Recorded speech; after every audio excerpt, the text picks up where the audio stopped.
Just 16 have ever solved it, but only 3 have left their imprint. The 70s were owned by Gary Ballou. His Batmobile forced rule changes that led to present-day technology. Brett Hearn towered over the 90s. His teamwork and pit stop strategy revolutionized dirt racing philosophy. The 21st century has ushered in the presence of Billy Decker. For 3 of the last 4 years, his performance has escaped logic. His combination of fuel mileage, driving style, and technology has bordered on wizardry. The Moody Mile has been transformed into his yellow brick road, leading to Oz, and all his wishes have come true. Looking to go 110 laps on a single tank of fuel? Oh my. But at this pace, 116 miles an hour, if he goes 110 laps, it's going to be nothing short of a miracle. Last year, Decker's magic was forced beyond even his powers.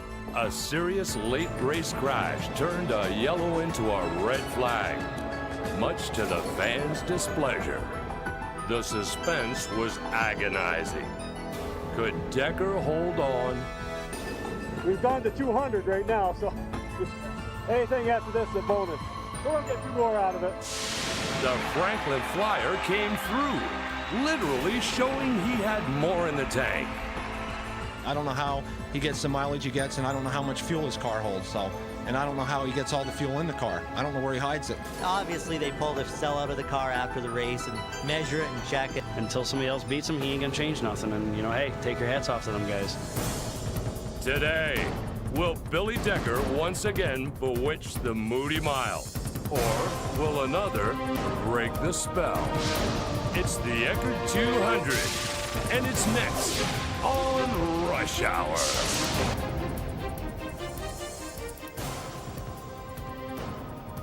We are live at the New York State Fairgrounds in Syracuse for Dirt Modified Racing's annual Spectacle of Speed, Super Dirt Week 31, and the Eckert 200. Hello once again, everybody. I'm Doug Logan. Welcome to Rush Hour, and the crown jewel of the Dirt Modified season is upon us. 200 flat-footed laps around the Moody Mile.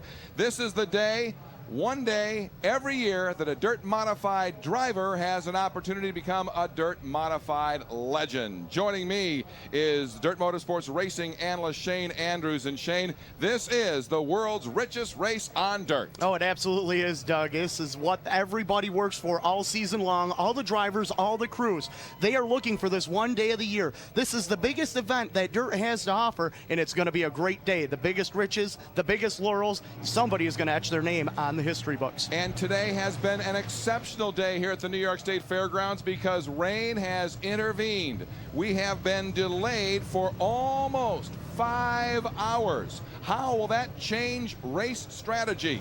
Joining Shane Andrews and me today, Mark Kenyon and Andy Fusco in the pits. And Mark is standing by. What are your observations as we get set to go green? Well, the wind has died down. I'm down here on the track surface right now. The wind has laid down. There's clearing to the west. What this track does is anybody's guess right now, but I can bet you what we're going to do is run caution laps. We'll probably run 25 to 30 caution laps under caution and then turn these guys loose. It's a big guessing game for these guys. The track was sealed. We ran heats earlier, and the track sealed over. It was a misty light rain. There's still water laying on the infield.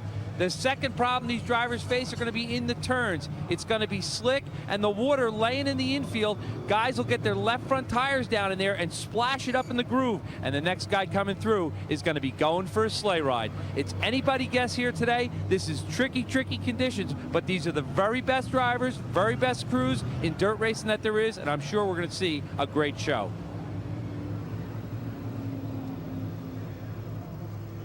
Well, there is a look at the field on the track and looking to pack this racetrack in. And of course, this is of utmost important, Shane. Absolutely right, Doug, as the track needs to be in prime racing condition. And just to follow up on what Mark had just talked about, especially down there in turn number 1, when they go into the corner, there's still a little bit of moisture right there. These drivers are the best in the business, and it's not the first time that they've had to race on a track like this to start the Eckert 200.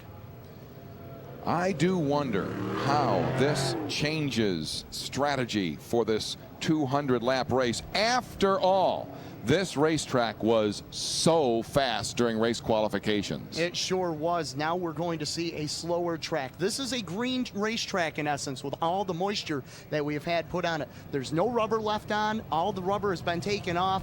Every car out there is starting right over from scratch. Let's talk race strategy. Andy Fusco, what do you have? Well, Doug, you and Shane wonder what this is going to do to pit strategy. So do I.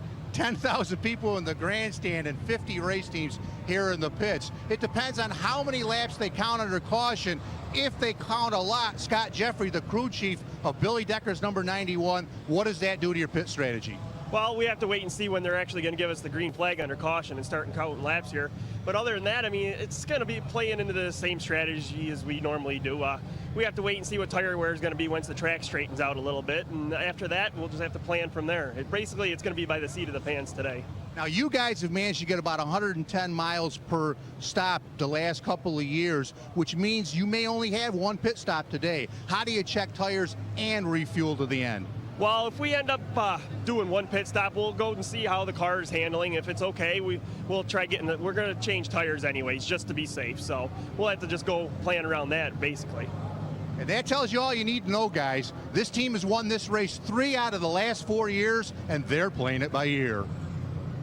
There is a look at the number 91 of Billy Decker, defending race champion. And yes, Andy, winner 3 of the last 4 years. What a fabulous front row we have, Shane Andrews. Brett Hearn on the pole has 6 poles, and he's a 5-time winner, 8 wins in the front row. And Brett Hearn has a lot of momentum coming into this race. He not only set the pole position, but he also set a new track record for the modifieds. It's the Eckert 200 from the Wet and Wild New York State Fairgrounds, and we are on Rush Hour. Rush Hour on Dirt.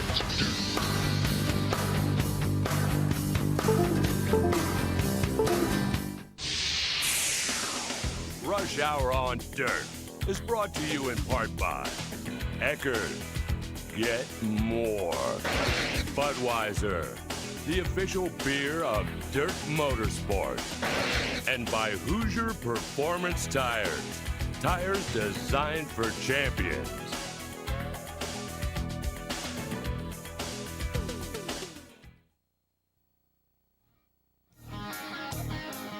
Doug Logan along with Shane Andrews at the New York State Fairgrounds. Super Dirt Week 31 and the annual running of the Eckert 200, the world's richest race on dirt.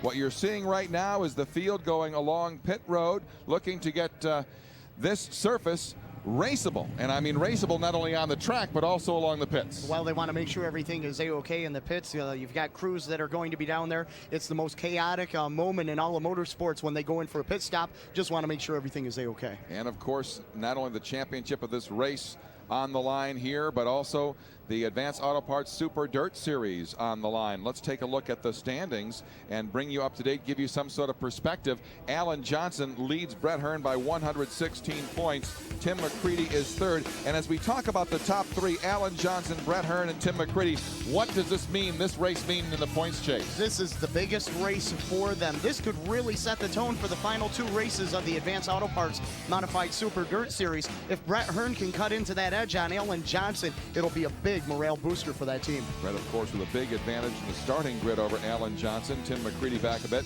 Now 7 through 12. Danny Johnson there in 7th. Kenny Tremont, Pat Ward, Chuck Bauer consistent in 10th, followed by Steve Payne, who's a disappointing 11th, and Vic Coffey's teammate in 12th.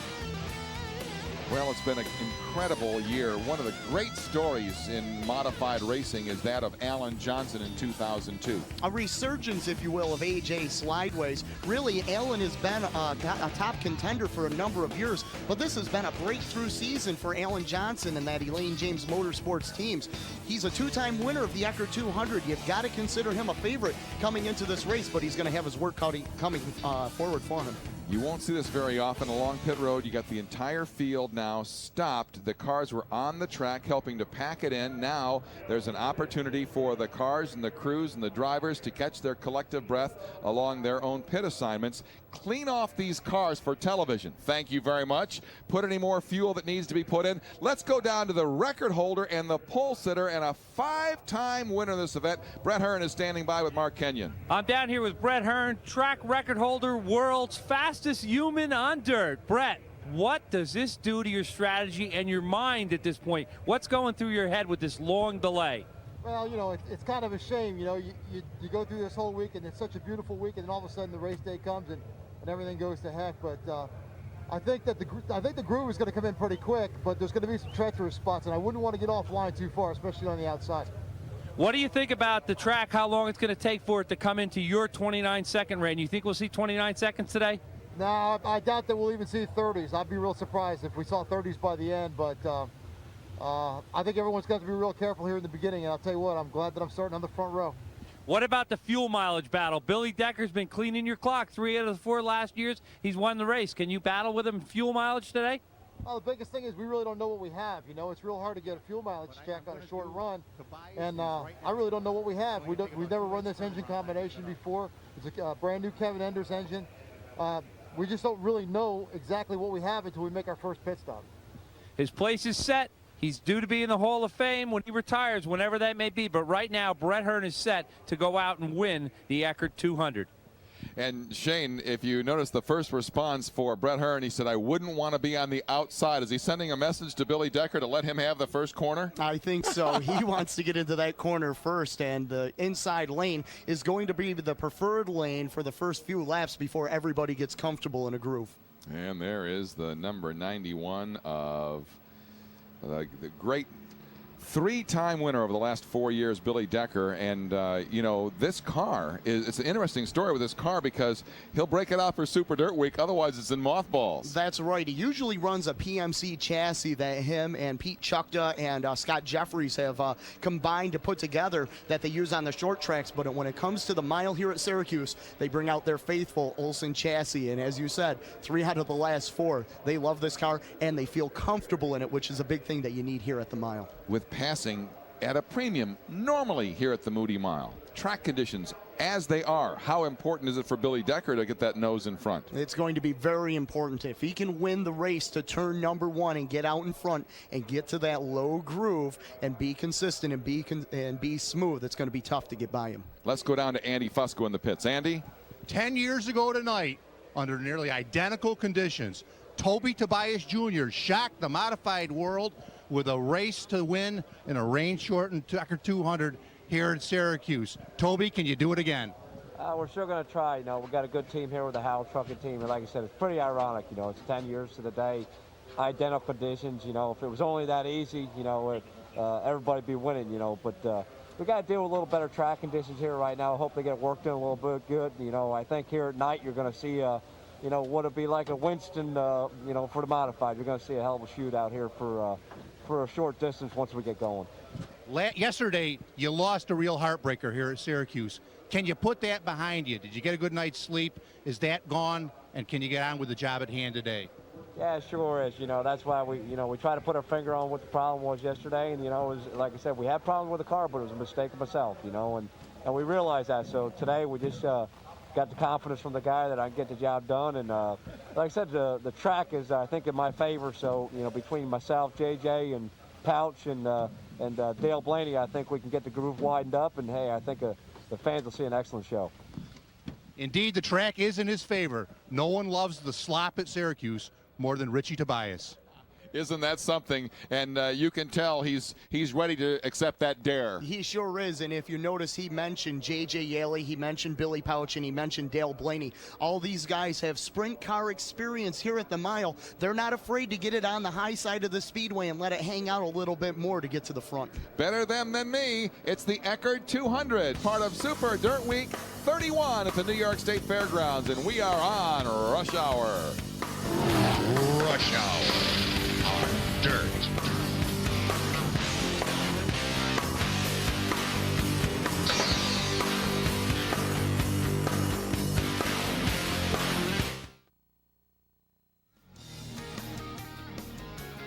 rush hour on dirt from the New York State Fairgrounds. Doug Logan along with Shane Andrews. It's the Eckert 200, and we're getting set for a very, very interesting race, and how these hardy souls have sustained a change of seasons here today in Syracuse. But they are ready, as the drivers are, the competitors are, as we are in the broadcast booth, to go racing. Here is the starting lineup for the 2002 Eckert 200, and what a fabulous front row we have. Five-time winner Brett Hearn sits on the pole. He's got 6 pole positions overall, and the defending race champion, he's won it 3 of the 4 times over the last 4 years, Billy Decker in the 91. Row number 2, the Scott Prentice, number 47, his best 200 start, and 2-time winner Jimmy Horton in the number 99, right next to him. To row 3, the 99B of Chuck Bauer, and outside Steve Poirier. Danny Johnson in the number 14 will start on the inside of row number 4. Next to him, we find Doug Hoffman, the 96 winner. He finished second at 86. Billy Pouch out of Frenchtown, New Jersey. Inside row 5. On the outside, last year's pole sitter, Tim McCready. Row number 6, Tim Fuller in the B&F General Machine number M1. And next to him, Ron Smoker out of North Boston. 3rd place run for him last year. On to row 7, Barefoot Bob McCready won it in 86. And Richie Tobias, number 35, the 1992 winner. Row number 8, Mr. Small Block, Pete Bicknell, looking to slay the big block drivers. And A.J. Romano, a regular at the Fonda Speedway in the 16. Vic Coffey is making his 7th 200 start. And the race rookie, Jason Barney, is outside row 9. Row number 10, Kenny Tremont, the 98 winner, and Jerry Higbee in the number 97, a regular at Orange County. Making his 2nd Eckert 200 start, 20-year-old Matt Shepard out of Waterloo, New York, and outside a 2-time winner and a veteran, Jumpin' Jack Johnson. Row number 12, Bud Christmann had a 2nd place finish back in 98, and the Hurricane Steve Payne, who finished 2nd in this race in 2000. On to lucky row 13, USAC star J.J. Yaley in the 12T Thumb car, and outside Jerry Pennick Jr. Row number 14, Alan Johnson, current points leader for the Advanced Auto Parts Modified Super Dirt Series, and the 88 winner, Kenny Brightbill out of Pennsylvania. Sprint car star Dale Blaney is inside row 15 in the number 74 machine, and outside Eddie Marshall, 11 Valley regular. Bobby Barron will be in the number 98V H&H racing car. Next to him, Jeff Trombley, the Fonda Speedway champion in the 21J. On to row 17. 5th place finisher last year, Matt Quinn, and outside Mike Perotti is a perennial Frogtown champion. Row number 18, Randy Sherlock out of Milford, Pennsylvania, and the 2002 Can-Am 358 champion, Pat Ward in the 42P. On to row 19, Orange County regular Butch Tittle, and outside the FX1 of Frankie Caprera, who's making his 3rd start. He's 20 years old. Andy Bicchetti, the Wild Child, 11 Valley regular, will start in number 21st position, and the 39th position, Steve Gray, the race rookie in the 29G. On to row 21, there's Gary Tomkins and Kevin Boland. Chuck Hebing in the 66, and Rob Pitcher in the number 17, the non-qualifier race winner. And row 23, Tommy Sears Jr. and David Hebert, rounding out the field for the Eckert 200. And the whole grid is on the backstretch now into turn 3, and leading them down the front straightaway, pole sitter Brett Hearn, defending champion Billy Decker out of turn 4 with the pace car in front. And here at the New York State Fairgrounds, we have many fans standing as the cars come down the front straightaway. And from Dave Farney, we'll get the green flag and the yellow flag. And the 2002 Eckert 200 is underway. Under caution. And a very smart move. It gives the drivers an opportunity to find out what the track is going to be like at a little bit higher speed, but it also gives them an opportunity to work in that second groove for those cars that are on the high side of the speedway. And that is, of course, of particular concern to Billy Decker. That's right. He wants to win that charge into turn number 1 and get out in front of Brett Hearn and try and run away from the rest of the field. And you know Hearn's going to be right there trying to stay on the inside. And of course, you've got Scotty Prentice and the 99 of Jimmy Horton right behind them. Whoever can make the charge into turn number 1, you know that they're going to be right on their tail tanks. you can see these cars looking to pick up speed as they come off of turn 4. They really want to put the pedal to the metal, but right now it's a matter of caution. Well, these drivers have been sitting in the pit area with their crews. They've been relaxing in their motorhomes, been relaxing in their haulers for over 4 hours now. They've been itchy. This is their biggest race of the season. But once again, when they get behind the wheel of the race car, it's just another race. The anticipation is what has been driving them buggy all day. The Eckert 200 is underway under caution as we continue to work in the track here. The Moody Mile may be very, very moody here this evening. Let's go down to Andy Fusco. Well, the thoughts I think of everybody in the TV crew here, Doug, is what does the driver think in a time like this? The sun's going down. This is not the best lit racetrack of all time. The rain, it's still damp. There's still a drop in the air. There's no point of us guessing. One of our members of this crew, Bart Kenyon, you've raced in this race. You've raced in the drizzle and the slop in Syracuse. What do the drivers think of now?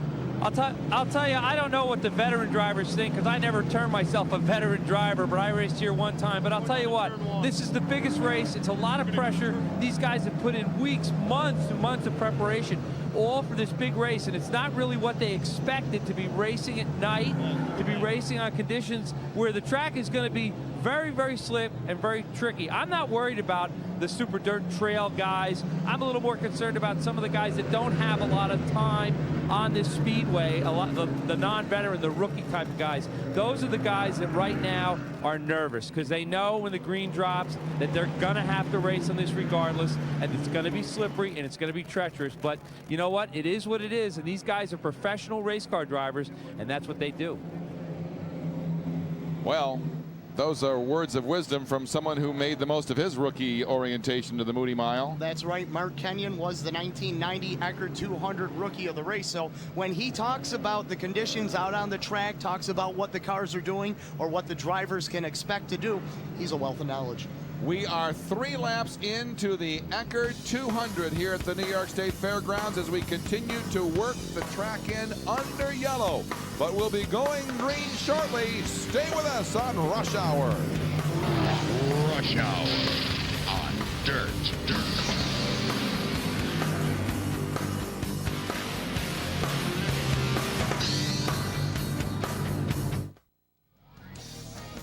Back at the New York State Fairgrounds, the pace car is out. The field now getting set 2 by 2 behind the pace car. We're getting set to go racing, green flag racing, 15 laps into the Eckert 200. And the drivers still doing the yeoman's job out there, getting this track race ready. They've been working on both the inside and the lower grooves, and we are going to double them up, and we are just about ready to go green. One incident just moments ago. Ron Smoker starting outside row 6. Goosed it just a bit in turn 1, lost control of the car, and whammo into the wall. He is out of this race. That's a tough break for Ron, coming off a 3rd place finish from last year in the Eckert 200. Had a lot of high hopes for picking up that elusive first win.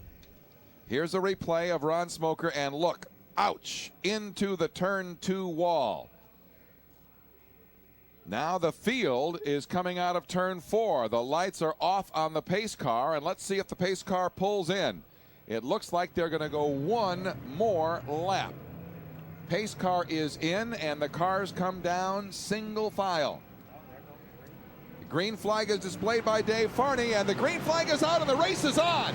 The Eckert 200 is on, and Brett Hearn takes Billy Decker into turn 1. Well, we've already seen a couple of cars using that 3 and 4 wide to get into turn number 1, and it was Timmy McCready in the number 56 machine as he was able to pick up a couple of spots. And if you'll notice, as the cars came down for the green, it was actually Billy Decker on the inside of Brett Hearn. And he couldn't make it work, though, as Brett Hearn was able to get the jump and lead the field off of corner number 4. All the cars very cautious around the track as we are in our first, now into the second green flag lap here at the New York State Fairgrounds. And Brett Hearn has put together a sizable advantage now on Billy Decker. Brett Hearn has an advantage over everybody else right now, and that's the fact is he has nobody to follow. Bob McCready slowing on the front straightaway. A tough break. The Kinney Drugs number 9 machine slowing here on the front stretch. The 1986 winner, and it looks like he'll get out of harm's way. And he pulls behind the wall. 1986 champion. There's Brett Hearn down the front straightaway, and here come the cars out of turn 4. As I was saying, Doug, before Bob McCready slowed, is Brett Hearn has an advantage right now is that he has nobody in front of him, so he can set his own pace, he can set his own consistency, where everybody else right now has got to be cognizant of the cars that are in front of them and behind them, so they don't get a little bit out of shape, and they have to be a little bit more, less aggressive, if you will. There is the 99 of Jimmy Horton, right behind Scott Prentice. Interesting how that deal came together for Jimmy Horton, a businessman out of Ohio, wanted to do some dirt track racing and got a hold of Bobby Hearn out at T.O. Chassis and asked Bobby, you got anybody in mind that might be looking for a ride? And Jimmy Horton's name was thrown around, and here he is today in that number 99 machine. Two-time winner here at Syracuse. The leader is Brett Hearn, and he's got almost a 2-second lead over Billy Decker. There's Brett in turn 1. Boy, Brett has had a great week. He has been the dominator here this week. First day fast timer, backed it up on second day with the quick time. He was the 358 modified quick timer, and right now he's setting the pace. And he's passed Tom Sears, so he already has lapped a car. There's Decker on the outside. Oh, my. Tom Sears Jr. out of Clay, New York. Looks like he is going to pull it down to the inside of the Speedway. Looks like he may be coming into the pits as the rest of the top 5 get by. And he is able to bring it in. 21 laps in the books. There's the top 5. Hearn, Decker, Scott Prentice, Jimmy Horton, and Chuck Bauer. Chuck Bauer, a surprise this week, qualifying in the top 6 for the Eckert 200. Won one of the Suzuki Triple 20s on Friday. Has had limited success this season. He's been snake bit more times than not. And backing that up, trying to get some good runs underneath him at the end of the season. Another car slowing and pulling into the pits off turn 4. And we'll pick that one up for you. There's the Jet. That's Tim McCready's number 56. I do believe that is Butch Tittle behind the wheel. Tittle had something go awry on the Z car that he usually chauffeurs. Jumped in Timmy McCready's number 56 small block to start the race. Scott Prentice currently runs 3rd. Scotty broke a valve in his engine leading the heat race on Friday in the Suzuki Triple 20. They fixed the motor today, and it looks like it's holding up pretty good for him. You know, there's a lot of excitement in the Scott Prentice pits. Yes, there is. Now, Scotty is a 3rd-generation driver out of Central Square. His dad, Vinny, and him racing at the Brewerton Speedway each and every Friday night. Got a win out there at the D-shaped Dirt Demon this season, and he time trialed rather well this week and is enjoying a very good run right now. Now, personal observation. Look at how well this track is coming in. It sure is. It's starting to come around, as a matter of fact, especially in turn number 3 and 4. In that shot right there, we can see that it's starting to darken up. Some rubber is starting to lay down. Granted, the track was green, but once these cars get up to speed and start sliding those Hoosier tires around, the track is going to take rubber. Now, Brett Hearn's last time around the track, about 33.7, which equates to a little more than almost just under 107 miles an hour. He qualified at 123.8. It sure is off from his speed of 121 miles an hour, 29.072 around the mile. As Brett Hearn working traffic right now. And that's Kevin Boland in the other Elaine James Motorsports number 1 machine. He picked up a guaranteed starting spot out at Eldora. Look at how Brett had to back off. Oh, he was up on the top side of the Speedway. It's still a little greasy outside of that groove. Premium passing is going to be at a premium. It's where you pass the driver is where it's going to make the difference. And meanwhile, the interval between Brett Hearn and Billy Decker has shrunk to next to nothing. Well, Decker's been able to use the slower traffic as the great equalizer. Watch Hearn as he comes off the corner. Wouldn't be surprised to see him swing it up to the top side to try and go by. Or how about low? He goes to the low side, and he wins the drag race into turn 1. Oh, no! Contact! Contact with a lap car. Kevin Boland definitely making him earn it. And Brett appears to be none the worse for wear.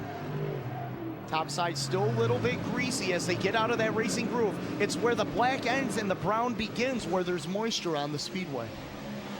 Now Brett backed off once from Bolin and then tried to get him, and Bolin actually clipped him. Now let's see if Hearn gets him on the front straightaway. He does go high, and he will take him into turn one. Can Brett keep it on the track? Yes. Wow. That's where a lot of passes are going to be made today, off of corner number 4. When the drivers come off the turn, they're going to allow their cars to slide up into the top groove and get a run down the front straightaway and outbrake them going into turn number 1.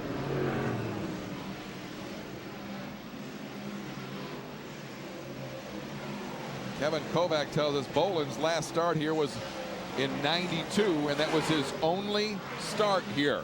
And so he's a bit inexperienced having the corporate jet on his back bumper. Well, he did pick up the transfer qualifying guaranteed starting position out at the Eldora Speedway a couple of weeks ago, and he didn't bring his own equipment, and Jim Beachy and put him in the number 1 car.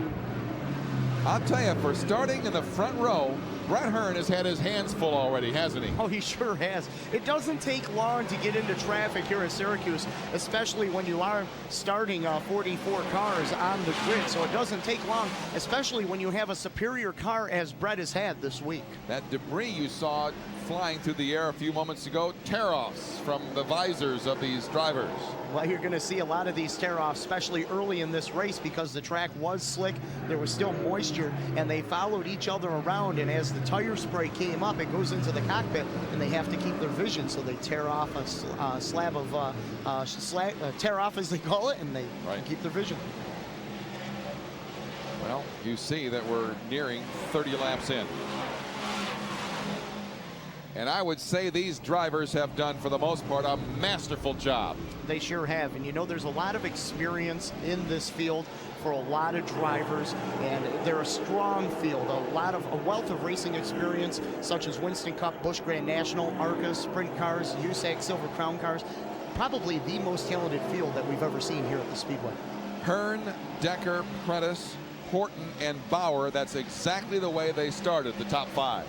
Early on, everybody just wants to get a groove going, feel the car around, see how the track is going to change. And it has changed since we went green, as we are starting to see some of the tops start to blow off a little bit, and you can see that the groove is really starting to come in. Tim McCready started 10th. He's now running 7th.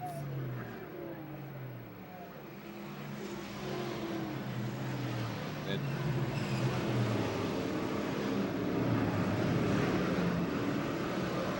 31 laps in the book. Race leader, there he is, Brett Hearn, followed by Billy Decker. Let's go down pit side, Andy Fusco. Okay, you're looking at Kenny Tremont's helmet. Now I know you're saying, hey, wait a minute, doesn't he have a helmet on? Yeah, he's got a helmet on. He's got a spare one in the pits because, Abe, your son may well trade helmets during the pit stops. Why's that? Well, with the mud and stuff that's out there flying around, we may have to change helmets. It may be quicker to do that. We got 10 extra tear-offs ready to go. Now, how many tear-offs do you have on there right now? 10. So 20 total. It's easier to change helmets than it is to change tear-offs, guys. That's a pretty ingenuitive idea by the Tremont team. They have to individually put the tear-offs on the helmet, and it takes some time. So instead of handing them tear-offs to put on, hand them a new helmet. About 3 hours before this race got underway, I saw Kenny Brightbill with a new box of tear-offs. Well, he's well stocked. Well, he's been to Syracuse enough to know that anything can happen, so he wanted to stock up and be prepared.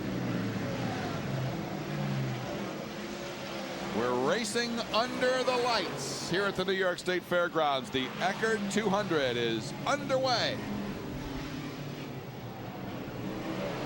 There's 1 and 2, Brett Hearn, Billy Decker. The odds-on favorites, no doubt, to win this race. Did you notice how much higher the racing groove is away from the inside apex of the track? There's still a lot of moisture down there. Usually when these cars right there, as they go into turn number 3, they put that left front tire right on that Jersey barrier, not on top of it, but right next to it to help propel themselves around the corner. They're not getting that low because there's still moisture. Kevin Bolin's driving a wide machine, isn't he?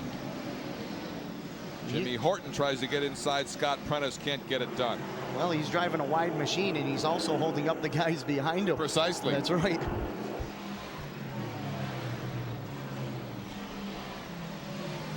Race leader was almost taken out.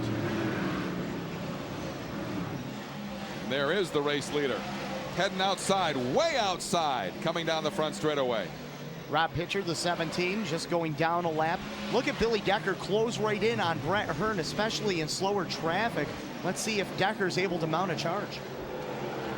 Now a quarter of a second separates Brett Hearn and Billy Decker. At one point it was almost 2 seconds. And Decker trying to stay with Hearn, but Hearn seems to outpull him down the straightaways.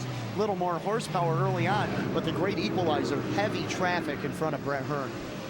Fast lap, last lap 23 turned in by Billy Decker at just under 33 seconds. Track is starting to get quicker.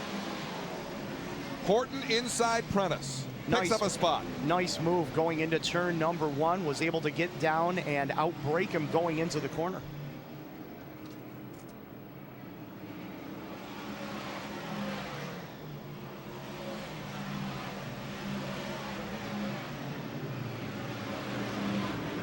A considerable distance between Hearn and Decker back to Horton.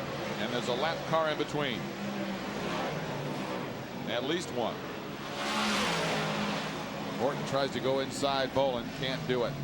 Not too many people have had luck getting by Kevin Bolin, who is staying in front of Jimmy Horton. Both Brett Hearn and Billy Decker were able to get by, but Kevin Bolin giving everybody else fits. There's the race leader in traffic.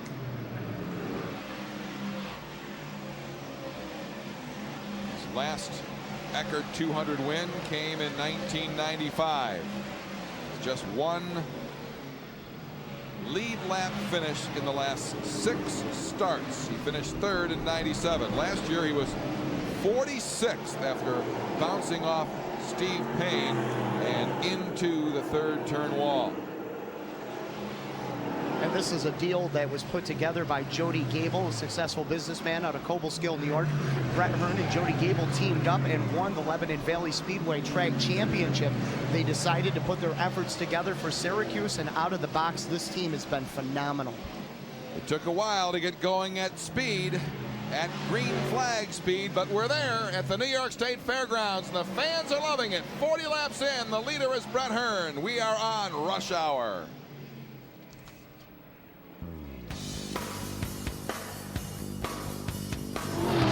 Rush Hour on Dirt.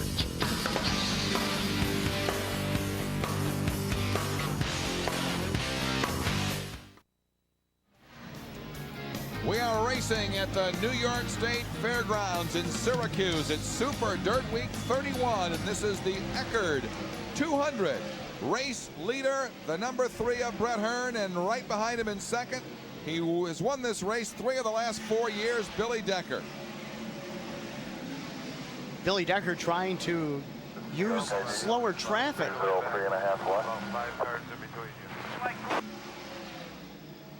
Race scanner is on Billy Decker, the number 91 machine. I wouldn't think there's a whole lot of conversation because these drivers really have their hands full with this track. You're clear. You know damn well he knows we're there. Let's see if we can force him into making one too. When he says, let's see if he can force him into making 1-2, that is a mistake. Let's see if they can get Brett Hearn to push up the speedway and give an opportunity for Billy Decker to get inside of him for the lead. Boy might be top of his game, no more. 3 to the FX1, 3.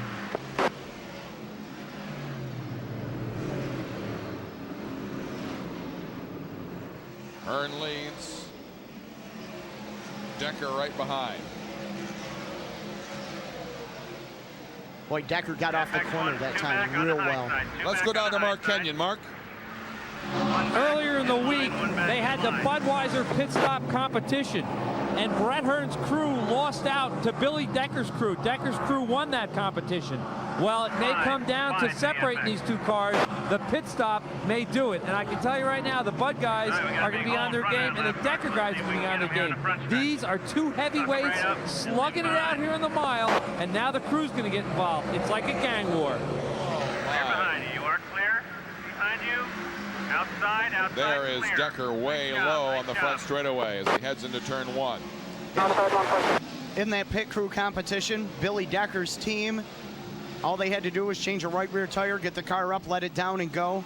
17.94 seconds. My goodness. Half a day to Horton. Out of 4, 3.6.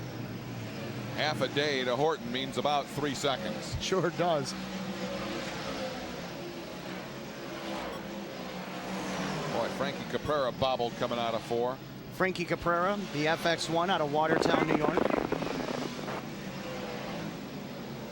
We are coming up on the quarter point. If there's a caution within the next 10 laps, I wouldn't be surprised, Doug, to start seeing cars coming down to pit lane. These guys definitely don't want a green flag pit stop because they would go down a lap. A lot of these guys right now starting to talk about pit strategy, what they're going to do, because we're starting to get close to the window. You know, you might recall that before the race, Billy Decker said we're going to evaluate about 50 laps in and see what's going on, and we're there. Billy Decker running his own race right now, trying to stay with Brett Hearn, but running his own race. His car is just as good as Hearn's at this point.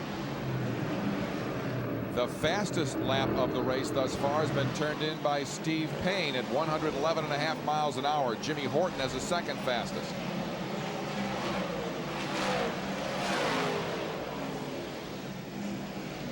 .32 times. They're turning right now. Track is considerably slower, as we mentioned earlier, off the pole speed. Now you might see a Hearn or a Decker turning a faster lap, but they're in lap traffic right now. That's right.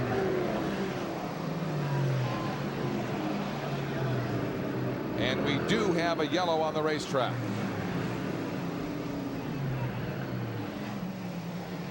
Car slowed in turn 2. A.J. Romano in the number 16 machine out of Johnstown, New York. His brother Mike, a competitor as well, down at the Fonda Speedway. Their dad, Andy, a longtime competitor. Tough break for A.J. All right, Shane. They've evaluated their pit stop strategy. What are they going to do? Well, it's going to be interesting to see. I don't think you're going to see Brett Hearn. I don't think so either. Billy Decker come in. You're going to see some cars come in, though, but I don't think you're going to see top 2 cars coming down pit road.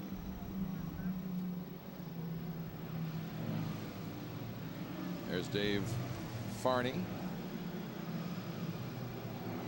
our dirt official starter, as we are under yellow. This race started under yellow,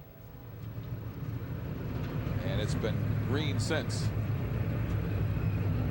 And a lot of fast racing under testy conditions here at the New York State Fairgrounds. We're looking along the pit wall to see who might be coming in, and it does look like there will be a little bit of activity. Doesn't look like there's too much activity in the Decker and Hearn pit area. They seem to just be biding their time, waiting to see what happens.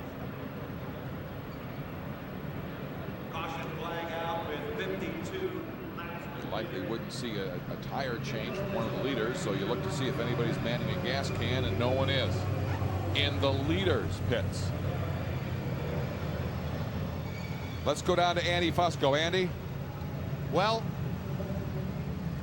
Doug, I'm down here with a familiar and beloved face. Pastor David Wells, the chaplain of the dirt circuit. Pastor Wells, you're coming off some surgery, but you look pretty fit and surprised and pleased to see you here. Well, first of all, I want to thank all the people for their prayers and concern. I had a 5-way bypass September 23rd, and last night was my first night, and we're here today, and I'll tell you, it's exciting, and God does hear and answer prayer. Now, speaking of prayers, our prayers are out for one of the dirt's own, Roger Phelps. Give us an update on his situation. Well, I understand that Roger Phelps was driving, felt pains in his chest, drove into a health clinic. He was suffering a heart attack. They've discovered a problem with his valve in the back of the heart, which is very hard to reach. So right now he's home under medication. So let's pray this problem can be taken care of and that Roger will have many years. He's a wonderful man and a great driver, and I'm sure we're going to see him back again next year. Pastor Wells, you're a great man yourself. Glad to see you here in Syracuse. Get inside where it's warm, will you, buddy? I'll agree with that. Stay tuned. It's going to be a great race. All right, thank you. The best to you, Pastor Wells. Brett Hearn, Billy Decker, Jimmy Horton, the top 3 here at the New York State Fairgrounds. The top 3, no. No, the top 5, no way. Not into the pits, but there was some activity. Sure was. 10 cars took the opportunity to come down pit road. Steve Payne in the number 7X machine, Bobby Varon, Jack Johnson, Kenny Tremont. Didn't get to see, and I'd be interested to know if the Tremont team did switch that helmet.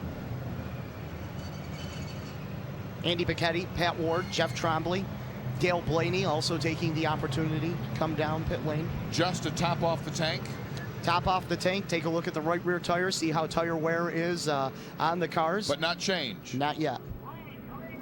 And we're set to go back to green flag racing. Brett Hearn fires, and he will have a clean racetrack ahead of him. Let's see what kind of times he can turn in. Some of these guys that came down the pit road on lap number 53, going to be interesting to see, Doug. Maybe a little strategy going for that $10,000 halfway bonus.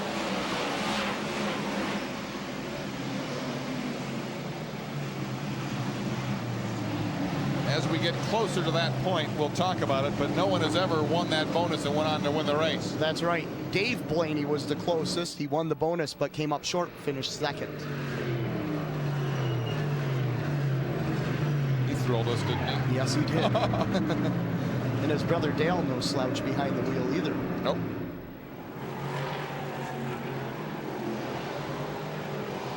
Boy, again, Hearn pulls away from Billy Decker by about a second and a half. That last lap, just going green, was 111 miles an hour, 32.4. Good battle right here. Scott Prentice in the 47, Steve Poirier in the number 28 machine. That's the battle for 5th and 6th, and you have Timmy McCready there in 7th.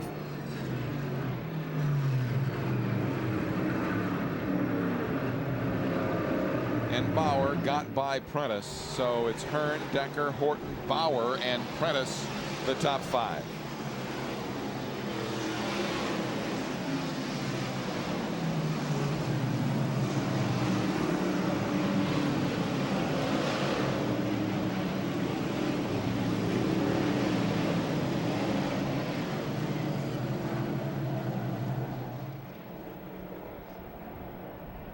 Almost 112 miles an hour for Brett Hearn in that last circuit.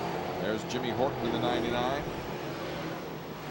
That's Frankie Caprera right behind him. Frankie is a lap down to the leaders.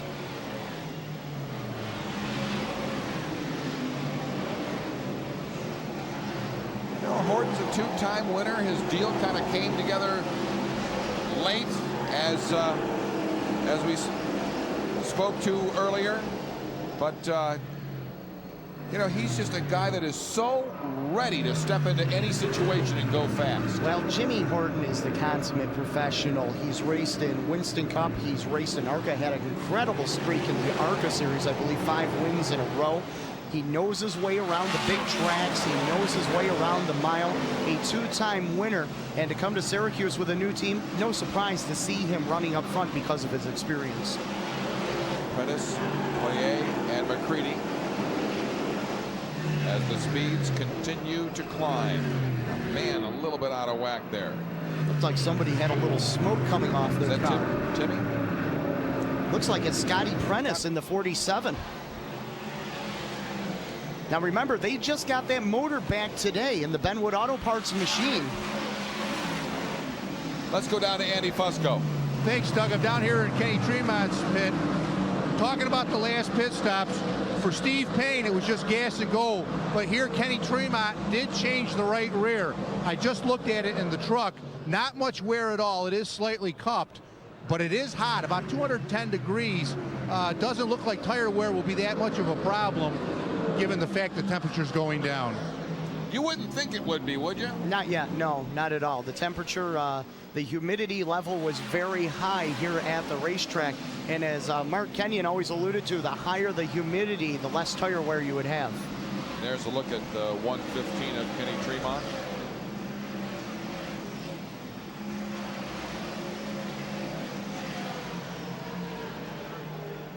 He's got a win here in Syracuse under his belt. Tremont back in the 30th position in the Emerick and Associates, number 115. His dad, Ken Tremont Sr., doing the motors underneath the hood of that car.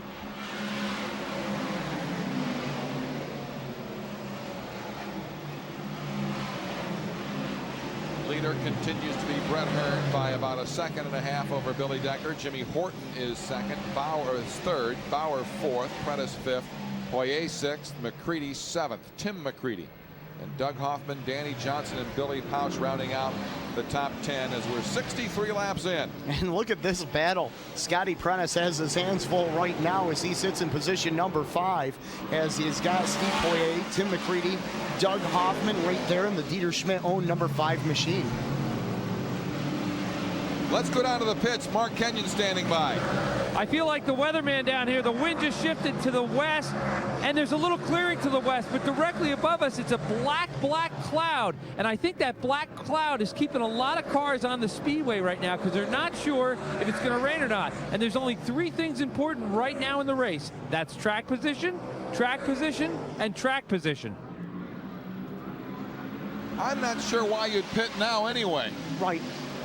Some guys came in, they were running in the mid to the back of the pack, wanted to top off just in case the leaders did decide to come in. But if there is that cloud, like Mark alluded to, over the speedway and the possibility of rain, over 101 laps as this race is halfway, so anything can happen.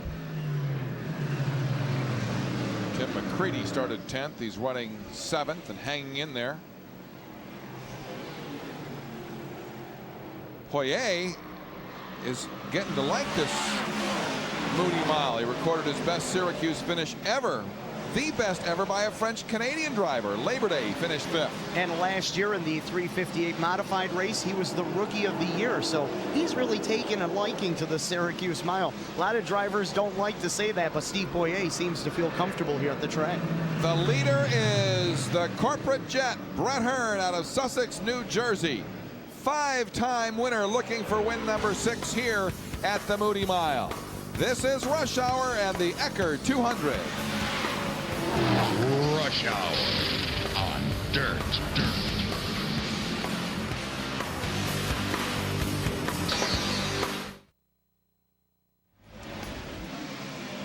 Action at the New York State Fairgrounds. Doug Logan along with Shane Andrews, the Eckert 200, and there's 1 and 2 in the form of 3 and 91. Brett Hearn and Billy Decker, your race leaders here in Syracuse, under the lights as we've had a 5-hour plus rain delay.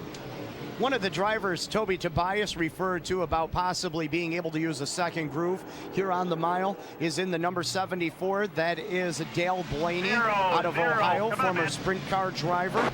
He is about to go down a lap as Brett Hearn is right there on the back bumper. Got one slow on the bottom at 4. 1 car slowing, 2 cars slowing on the track. 1 in the front straightaway into turn 1, and 1 going into the pits right now. The yellow flag is out. Very interesting point in this race here with 72 laps on the board. Now, what will race strategy hold for these drivers? Stay with Brett, stay with him. Looks like there might be a little action down in the pit area with the Brett Hearn crew and also with the Billy Decker crew. Question I have for you, if Hearn comes in, must Decker? It's a cat and mouse kind of game. I think you'll see Decker come in if Hearn does. But then again, with Decker going 114 laps last year, he may not need to. Well, we'll follow the cat and mouse game as they come down the front straightaway. And there is a flurry activity in the Hearn pit and in the Decker pit. Let's go down to Mark Kenyon. Mark? I'm down in the Hearn pits, and I don't know if these guys are pulling my leg or not. I asked him about a pit window. I said, if you're coming in, when are you coming in? He told me they wanted to come in between laps 75 and 85. 125 miles on a tank of fuel would be biblical. It would be more than a miracle. But the Hearn camp is looks like they're ready for a stop. It looks like they're going to come in. I don't see Brett coming in yet. But that fuel strategy, I asked Dave, 1 stop? He said yes, 1 stop. I'm not banking on them coming in yet. I wonder if this is a fraud, a fake. I think you might be right. This is just like we said, it might be a game of cat and mouse. 22-gallon fuel cell on these big block modifieds. Wow, stretching it to 125 laps. That would be something if he could do it. Brett Hearn is coming in. Brett Hearn is coming in, down to Andy Fusco. Brett Hearn is coming in, and Billy Decker is not coming in. And they're going first to fuel only. Fuel a can, one fuel in, no tires. No tires on the Hearn stop. I'm going to try to sneak out here and see if I can get a look at that right rear. The right rear is cupped just a little bit, but the Hearn people are not worried about it. The fuel's in, fuel sprays out. Brett Hearn is out cleaning away. Scotty Prentice is in. Tim McCready is in. But Billy Decker stays out. Yes, he stretched it before. He could probably do it again. So he'll go another extra 20, 30 laps. Let's go down to the Decker crew and Andy Fusco. Okay, I'm right here with Scott Jeffrey right now. He's talking to Billy. As soon as he gets done talking to Billy, he will talk to us. They're literally trying to figure out what they're going to do right now. Bear with us for a second. They saw Hearn go in. They were kind of gauging their strategy on what Hearn would do. Scott, what's the game plan now? We'll probably wait until the next caution come in and just do the one stop. The fact that Hearn came in early, does that surprise you? Not really, but he's just planning on so he can get out of the pits quicker next time when he has to make his final stop. So we'll just have to get quick. That's all. Now, there's some talk from the Hearn people that they think they might be able to go 125 laps. You're used to miracles. Can you believe that one? If he has to race the car at all, no, you can't do it. No, not unless you can hold about 30 gallons in your race car. Guys, you're hearing it from the expert. And a little further up from the Decker pit, there was an incident in the Alan Johnson pit where a tire was hit.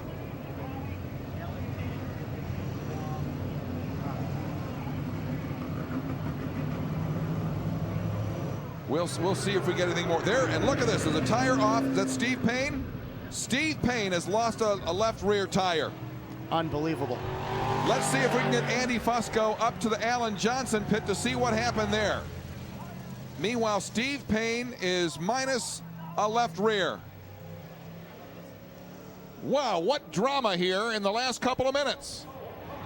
Steve Payne, the Sweeteners Plus number 7X, coming down pit road. This guy has not had the greatest of season in the big block modified ranks for the Advanced Auto Parts Modified Super Dirt Series. The Canandaigua Speedway track champion opted to run a couple of small block tour races to protect his points in that, and not what he wanted to see here for his 31st Super Dirt week.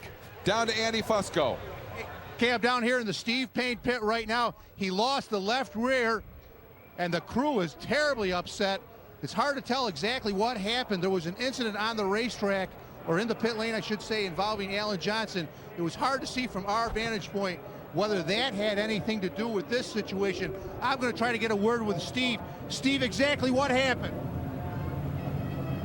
I was just talking on the radio. I don't know. I guess they had the left rear tire guy got run over because there's no room in here, and we were all blocked out. And the wheel fell off, and it broke the caliper. We don't have no brakes, so.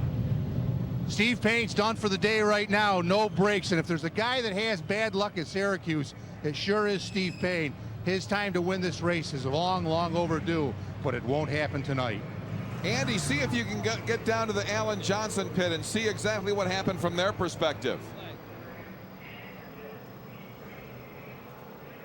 Well, such a confined area, the pit area here at Syracuse. When the drivers come in, they throw the cars sideways to give themselves a lane to be able to get out, and everybody cramped up over there at the Payne and Johnson pits. All right, we're under green, and Billy Decker fires. Billy Decker did not follow Brett Hearn into the pits, and he is the race leader. Let's go back down to the pits and Andy. Okay, I'm down here with Jamie Beachy. Jamie, what exactly happened with Alan Johnson? Well, right now we had a lug nut on the left rear getting stuck, so it took us a little while. But when Steve Payne came in, he parked right in front of us, so we couldn't get out. We were blocked. Alan didn't want to go down that way, but we had no choice, unfortunately. Now, I've heard a report about a crewman getting struck. No, nobody got hit. Everybody just, it's the heat of the moment deal, that's all. It may be cold outside, guys, but it's hot down here in the pits. Oh, my. Well, there's a lot riding on this race, not only for the drivers, but also for the crews. And unfortunately, nobody injured in that incident. We'll reset the leaders. Billy Decker, Jimmy Horton runs second currently on the racetrack. Billy Decker looking for the sweep of the weekend yesterday, winning the Sunoco A+ 358 modified race here at the mile, looking for the doubleheader on the weekend. I just wonder what Brett Hearn did to his chances of winning this race. I think we're going to see another caution. That's just my opinion. That's my opinion. I think we're going to see another caution. And Hearn coming in, short pitting for gas, setting himself up for track position. Track position is important, especially tonight with the track the way it is. 1.5 groove, so when the cars before him come in, but then he's really going to have to make the fuel mileage work. Yes, he is. And Billy Decker and his crew, meanwhile, planning on a one-stop pit strategy. If he can go in 114 laps like he did last year, he would have to come in at lap 86 and beyond. Let's see if we can get a cooler evaluation of the Brett Hearn situation when we go down to Mark Kenyon. Mark? You want to talk about unbelievable? I'm down here with Dave Kwasniak. Dave, now come on. It's me and you. Nobody's listening in on TV. You guys are going to try to go one stop. How many laps are you going to have to go to do that? We think we stopped on lap 75, so it's going to be 125 laps. And you can go 125 laps on a tank of gas. With our calculations, we can go 127. There you heard it, 127. It's going to make Billy Decker look like, I don't know what, 127? I don't know what to say. Well, speeds are a bit down. Yes, they are. They're considerably down. But still, Brett Hearn has to feather that throttle. He has to stay out of harm's way. He has to stay conservative if he wants to make 127 laps. That's unbelievable. But this is Syracuse. You never know. Well, and right now there's no reason to talk about another pit stop for Brett Hearn because he's not planning on another pit stop. Right, and that will give him the track position. As Mark alluded to earlier, track position is going to be key here. A couple of other cars that came in on that last caution period. Timmy McCready came in for a right rear tire. Richie Tobias came in for a right rear tire. Billy Pouch came in for gas only, as did Scott Prentice. Pete Bicknell in the number 1B taking gas only. There are your leaders. Billy Decker is leading this race as of lap 83. Right behind him, veteran Jimmy Horton. But, they've got to be looking for another yellow flag here. Well, Jimmy Horton just biding his time back there right now as he is running in position number 2. His pit strategy could possibly be the same as Decker. Go as long as you can and only do it on one stop. Billy Decker, a familiar scene in front of the pack here at the New York State Fairgrounds. It's the Eckert 200 on Rush Hour. Rush Hour on Dirt.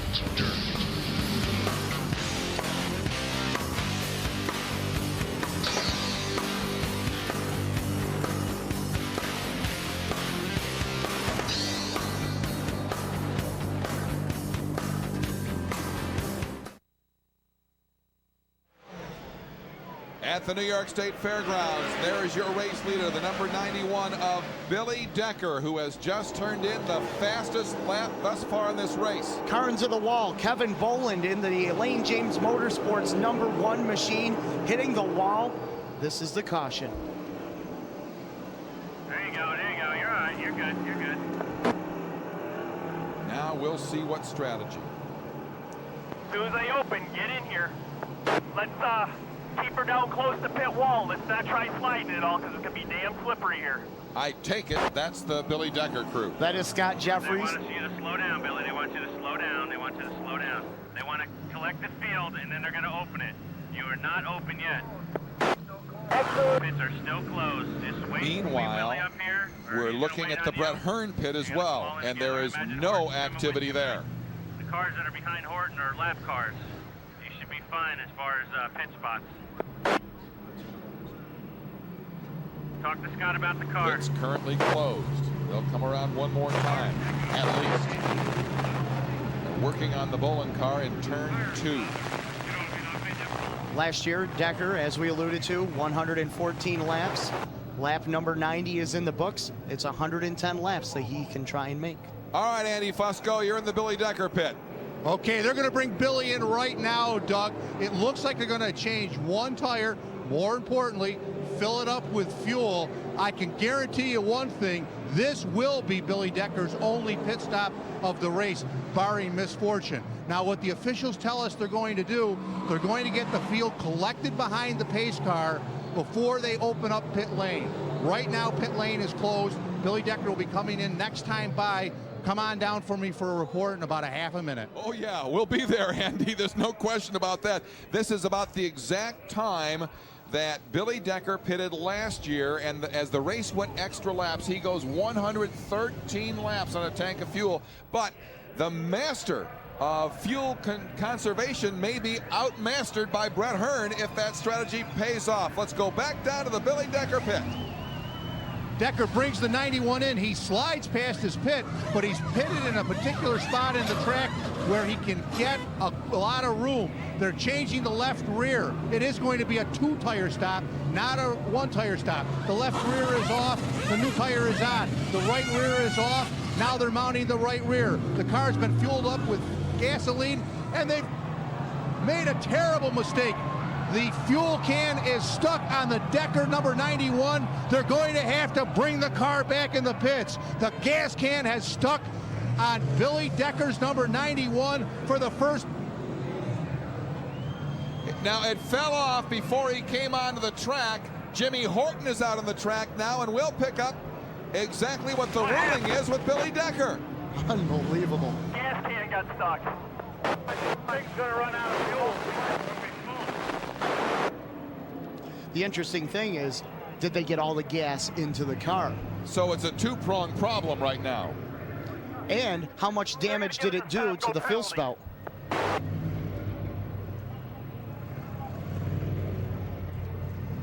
Andy, you better stay there because it's looking like a stop and go, Andy. Doug, you're absolutely right.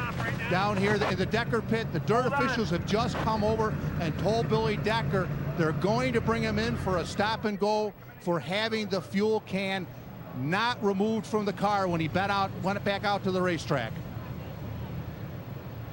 Andy, will he be allowed to take on more fuel when he comes in for the penalty? Well, I think they probably got the car filled up. That was the second can of fuel, the one that got stuck. So I think the car is full, although Scott Jeffries does have a little bit of gasoline to dump in there, so they're absolutely 100% full. They are overfilling it right now. They've lost track position, so they have nothing to lose. But the story is, for the first time in 5 years at Syracuse, Decker's crew has made a mistake on a pit stop. And he was able to look out the right side of his car and see Jimmy Horton and Brett Hearn and the entire field of big block modifieds roar past him on the front straightaway, under caution albeit, but he's lost a ton of track position on a night where it's very, very difficult to pass. Well, everybody pitching in to do what they can, and unfortunately, as Andy alluded to, the first mistake that this Decker crew has made in 5 years, and a costly one for Billy Decker, is he is going to have to start right at the back of the pack. Brett Hearn currently runs 5th. Jerry Higbee is the leader. Jason Barney 2nd. Jeff Trombley 3rd. Bud Christmann 4th. And Brett Hearn is 5th. Now, a reminder that there is a $10,000 bonus for the man who leads lap number 100. Let's go down to Mark Kenyon. Mark? I'm down in the Chuck Bauer pit. He rolled in here. The car was not running. They're trying to put 1 can of gas in here. They get it loose. 11 gallons. Now they're struggling with the second can. Bauer sits in the car. The car stalled. He was out of fuel. Chuck Bauer was out of fuel when he rolled in here. The car was dead. They're struggling with the can. Can't seem to get it to go in. Now they get the gas can in. Let me just see if I can see if they get it all. And he was bone dry because they put in 11 gallons of Sunoco. And nothing came out the overflow, so that car was bone dry. Bauer away. My goodness. Chuck Bauer, as we alluded to, picking up a Suzuki Triple 20 win earlier on Friday, looking to change his season around. Now, isn't this story big as we get set to go back green on fuel mileage? Back to Andy. What do you have for us, Andy? Well, this is a dirt carburetor, guys, and this is the key to fuel mileage. They can do a lot of things with this baby to extend mileage. Change the jets, smaller jets, less gas. They call it leaning it out. But they've also found something else. These carburetors are made to open, the front venturis open first. Then the rear Venturi's open second. Billy Pouch. I'm sorry, we have a car in the wall in turn 2. It's Billy Pouch. Billy Pouch and the Mrs. T Pierogies, number 114, the Buddy Beaver owned machine out of Frenchtown, New Jersey. He's never won this big block race. He's won here in sprint cars. He's won the 358 race, and it doesn't look like he's going to win. He's trying to get it going, but he's in the slop there up near the wall. I'm sorry, Andy, back to you. No, Doug, that was much more important what you were talking about. But let's get back to the fuel mileage story. The front Venturis are made to open first. The rear Venturis open second. However, what some motor builders have found out, if they can delay the back Venturis opening up even slower than they usually do, you increase fuel mileage. And the way to do that is to increase the distance of between these two throttle linkages by making this little device, this little linkage, a little bit longer. This increases fuel mileage. Some of the file cars with trick engines are really realizing this to be a way to get a lot of fuel range. Jerry Higbee, Jason Barney, and Jeff Trombley are 1, 2, and 3 on the track, and you've got to think they're out for a $10,000 bonus to lead lap 100. Meanwhile, Brett Hearn, who may be taking advantage of that carburetor and that fuel mileage strategy, is currently running 4th. He is pitted, and the crew says he is prepared to go the distance. Well, won't this be interesting? Andy says the Tony File motors have that, and Brett Hearn is running a Tony File motor, so specifically coming into Syracuse to get that mileage. That's an Enders motor. I'm sorry, an Enders motor underneath the hood of the Brett Hearn number 3. Kevin Enders, the builder of that motor. We can tell you that Tobias is being penalized 2 spots for jumping the last restart. That's the latest up to date. There's a look at the corporate jet. Brett Hearn currently running in contention, currently placed now in 5th place, but in position to be a race leader after a flurry of pit stops. We'll be back to the Moody Mile, the New York State Fairgrounds. This is the Eckert 200 on Rush Hour. Rush Hour on Dirt.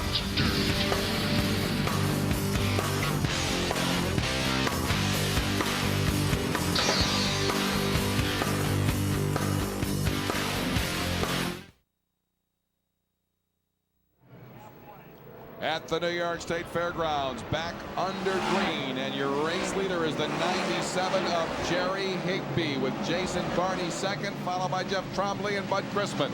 Jerry Higbee, a regular down at the Orange County Fair Speedway in the number 97 machine. I have him listed pitting on lap number 53. And we have him listed, ticketed at least, for $10,000 as he comes into turn 4 and down the front straightaway. If he gets to the midway point, he will win $10,000 as the race leader. Thank you, Budweiser, for all that you do. And this Bud and $10,000 is for Jerry Higbee. Jason Barney running in position number 2. He's a race rookie out of the John White Racing Stable. This is the Stadium International number 87 machine.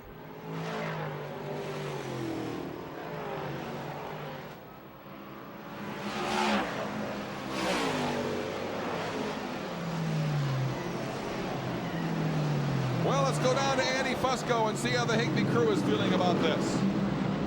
Well, I'm down here with Todd Van Sickle. Todd, you're the crew chief on Higbee's car. You guys are $10,000 richer. How does that feel? Yeah, we're real happy. We're basically still looking to win the race. We got a lot of cars behind us that have to go 110 miles to beat us, and we don't think a lot of them can do it. Did you plan on winning the halfway bonus?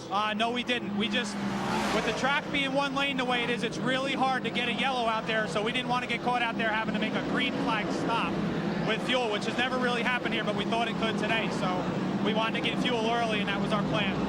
Well, they say this Bud's for you. This $10,000 is for Higbee. And this yellow flag is for Tim McCready. Well, it looks like the yellow might not come out. Tim McCready heads into the pits. And he stalled. Tough break for Tim McCready, the Syracuse frame, Finch's Motorsports number 56 ride.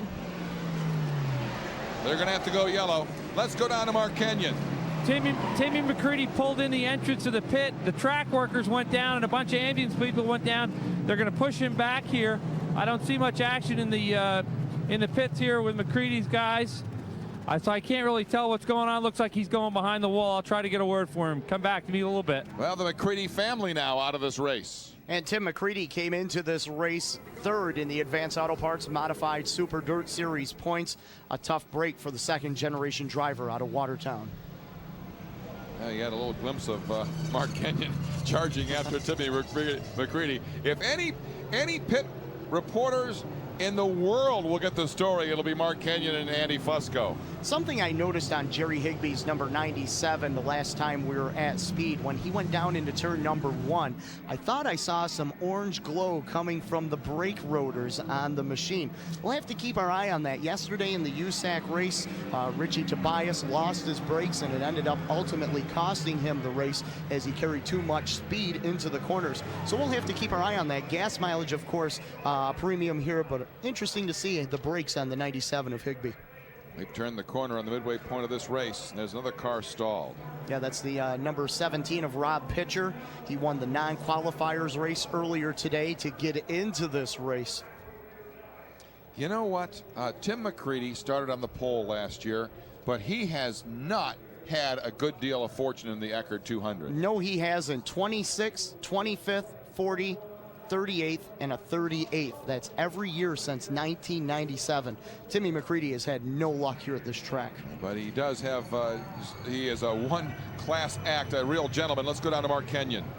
Timmy McCready climbs out of the car. He pulls the car and wipes his eyes. Got something in his eye here. Give you a chance to straighten out.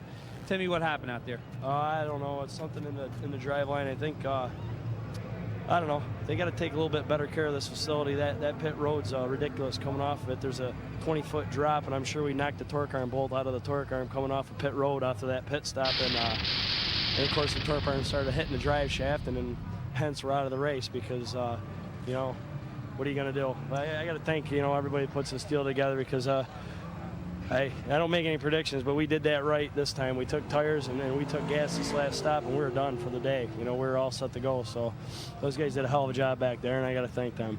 Tell me about conditions out there. How is the track? Is it passable, raceable? What do you feel? How do you feel? Oh, it's gotten better. You know, it's still got some wet spots in it, but it's come around. This is what we do. They wanted to get it in tonight, and unfortunately, it's just so hard to see at night. And but you know, what are you going to do? We're locked into a points thing, and we got to keep running for the points. And so we're kind of got our hands tied, I guess you could say. We're at the mercy of the guys that run the deal. So we'll go out and race and go to Fonda, Syracuse Frame Service, FX Caprera. You know, I'm sorry, guys, but we did, like I said, we did it right this time. Last year we did it wrong because we couldn't make it, but this year we did it right and could. So we're going to finish sooner or later. Well, I'll tell you what, I'll go on a prediction right now. This guy's not going to be in victory lane tonight, but I'll make a prediction right now. You will see Tim McCready in victory lane here at Syracuse. Back to you guys. Well, thank you, and thanks to Tim McCready, a real class act. Bud Christmann in the number 18 is the race leader, and look who is right behind Bud. Brett Hearn. And of course, the story with Brett Hearn is going to get nothing but more electric as this day goes along. He sure is. Because he's looking to go 125 laps. Unheard of here at Syracuse, but if anybody could make it work, Brett Hearn could do it. And he was almost taken out early in the race by a lap car. Sitting back there in third, the number 74, that's Dale Blaney. His brother, Dave, has put on some good shows here. Now Dale putting himself in position.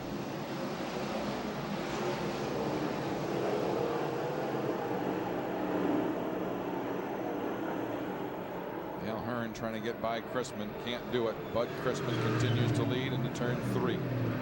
Someone we can't discount right now, Doug, is sitting back there in position number 4, Pete Bicknell in the number 1B. He led a lot of laps here last year, and he is working on Blaney for position number 3. My goodness, Hearn is right on the back bumper of Bud Christmann.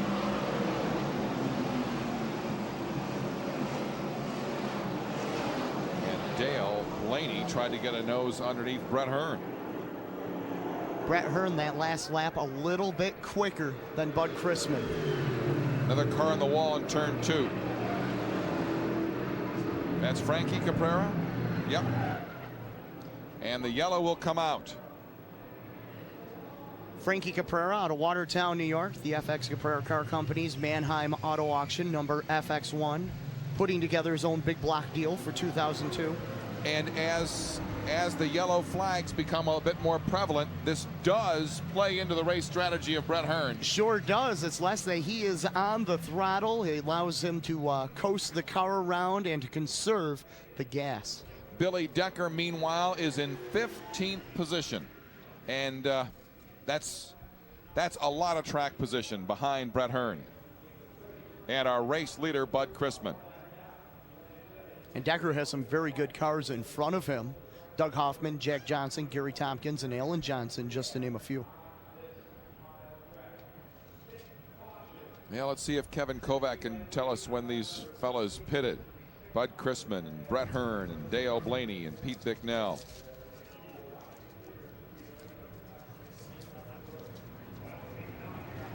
Blaney, we are told, lap 53. Well, he'll be coming into the pits again. 147 laps, and here he comes right now. And Pete Bicknell following him down. And that takes care of that from a track position standpoint. Bud Christmann stays out.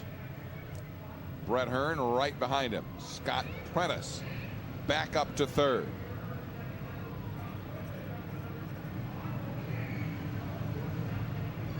Smith Brothers Racing Team going to work on the number 74 of Dale Blaney.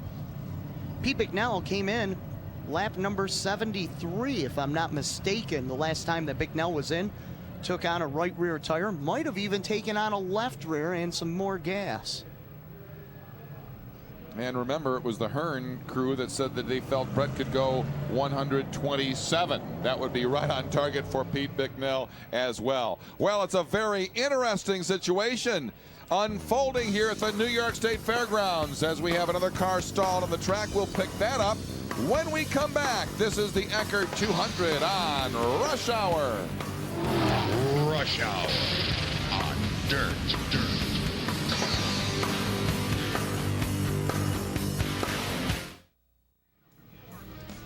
Back at the New York State Fairgrounds, production support for Rush Hour on Dirt is provided by United Rentals, one of the country's largest suppliers of aerial lifts. They extend every effort to get your job done. United Rentals. Hello, gang. How are you enjoying your day here at the New York State Fairgrounds? It's been a long one, but we're being rewarded with some very exciting racing. And we're back to green with Bud Christmann leading Brett Hearn to the green flag. Scott Prentice is third. Kenny Tremont Jr. is fourth. And Jimmy Horton is fifth. And we're going down to Andy Fusco. This is Jerry Brophy. He's the crew chief for Buddy Christmann. Jerry, I got 3 questions for you. What lap did you come in? We came in on 73. Now, that was before Brett Hearn. Question number 2, are you going to make another pit stop? No, we're going all the way. Last question, who builds your motors? Kevin Enders does the motors, and Steve Baker does the carburetors. We spent a lot of money this year on fuel research, and I'd say that's about 10 laps before the window I really wanted to come in at, but I can't take a chance of that thing coming out in 90 or 100 because that doesn't play into our hands. So I'm a little nervous right now, but should be fun. We got a good race car. See what happens. This one's going to get interesting. Hey, Andy, haven't all these crews had to reevaluate the fuel consumption thing, all based on what Billy Decker's accomplished? That's exactly what they've done, Doug. As a matter of fact, a lot of the teams have built custom fuel cells for this race. The rule in dirt for the fuel cells, they went out and dirt measured up the outside diameter of a 22-gallon cell and said, okay, here's the rule. However, a lot of these crews have learned that you can fit a 27-gallon bladder in a 22-gallon cell. So these cars have about 5 extra gallons of capacity. Thank you very much. Thank you, Andy. And it's going to be very interesting to see how this all pans out. 2 cars in trouble, Trombley and Yaley. J.J. Yaley driving the Thumb Racing number 12T, the newest member of the USAC Silver Crown Championship ranks, picking up that yesterday here at the mile. Jeff Trombley, the Fonda Speedway 2002 track champion, also involved with the number 21J. All right, let's amplify on the situation that Andy Fusco was just talking about. 4 of the top 5 drivers on the track right now have Enders engines. And meanwhile, let's talk about when these cars pitted, as we have this yellow flag out here, which plays into the hands of those folks who are playing the fuel consumption game. When did these guys pit? Well, the top 3 of Bud Christmann, Brett Hearn, and Scott Prentice all came in on lap number 74. Kenny Tremont, Jimmy Horton, Danny Johnson, Tim Fuller, Alan Johnson all came in on lap number 91. Doug Hoffman, who is currently 9th on the grid, came in on lap number 92, and Gary Tomkins, who is rounding out the top 10, also came in on lap number 91. It looks like Scott Prentice is headed into the pits. Scott Prentice, running in 3rd place, is into the pits. Probably coming in just to top off the gas and take a look at the right rear tire and the left rear to make sure everything is A-okay. And they will do that as they will get some of that Sunoco race fuel to go the rest of the distance. So Prentice in on lap 74 and again on 117. Something I noticed too on the Prentice pit stop, you notice the fuel can man, he's wearing a protective fire suit and a helmet. A nice move by the Prentice crew to protect their crew. Not a bad idea. Much excitement coming your way. It's the Eckert 200 and we are on rush hour. Rush Hour on Dirt.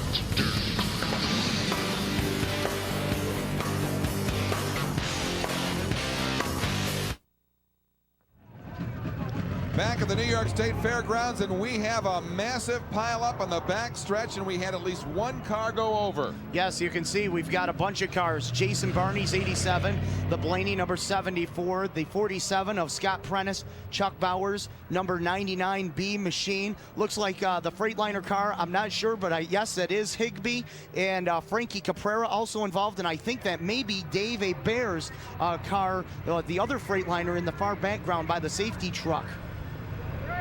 And so we have the emergency medical crews coming on the way there. A massive pileup, and there is well, it looks like we have movement in these machines, though. So Pete Bicknell right here in the front of our screen.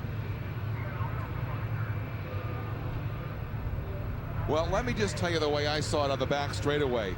The race leader, Bud Christmann, was going very, very slowly for this restart, and I wonder if this wasn't caused by folks having to put on the binders. Well, when Bud Christmann was setting the pace, he got right on the binders doing a slow restart, and we could hear the spotters on the radios hollering to their crews, green, green, green, and everybody took off. Let's take a look here. You see the pace car going in. This is down the back straightaway, and there's a cone before you get to turn 3, which is where you are to fire. Now, Christmann's going very slowly. Look at these cars jumbling all over the place. This is all caused by the slowness of the cars up front. And look at this. Oh, my. Matt Shepard right there in the 28, getting by. Oh, Poirier going on top of another car. Coming down on the top of a car. Look at the collisions. Scott Prentice, no place to go. Hit Pete Bicknell a ton. Pete Bicknell hammered over there in the back straightaway. Well, we'll take a look at it again, I'm sure. Do you agree with the cause? One of two things could have happened. Either Christmann was setting a slow pace to conserve, or he hit the gas.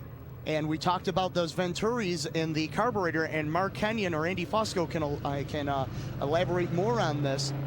There might have been a bigger rush of gas into the carburetor, caused the car to bog down. And meanwhile, of course, the spotters are saying green, green, green, and so everyone is ready to gun. And then you've got a real problem on a bit of a testy track. Let's hope everyone is okay. Poirier is out walking, appears to be okay, and he took one heck of a hit. Oh, he sure did. Rob Pitchers, number 17 car, also involved over there. Let's go down to Mark Kenyon. Mark? The other day in the triple 20s, Billy Pouch went to fire. He was in second spot. Looked like he had a chance to win one of the triple 20s. He stepped on the gas. The carburetor just coughed. These guys got these carburetors tuned for maximum fuel mileage, and they're trying to roll on gently with the start. Guys in the back are going to jumble up, but that's the way these guys are going to have to do to stretch their fuel mileage. Buddy and Brett, I would suspect, had the same carburetor setup. These guys are banking, they're going. It's too late now. They've committed to go this distance, and they're going to have to save fuel everywhere they can. Bud Christmann is a master at it. Look at the tangled mess on the backstretch, and let's take a look at this in real time. So you're going to see what an incredible crash this was, involving so many of these big block modifieds. Look at how slow this lead car is going. And this is where it all starts up right here. Everybody getting jumbled up behind. Now watch right side of your screen. You're going to see one heck of a hit. Whammo! Oh, that's Eddie Marshall. That is underneath the Poirier number 28 machine, the number 98. And did you see that front axle come flying out? That has to be off, I believe, the Caprera car.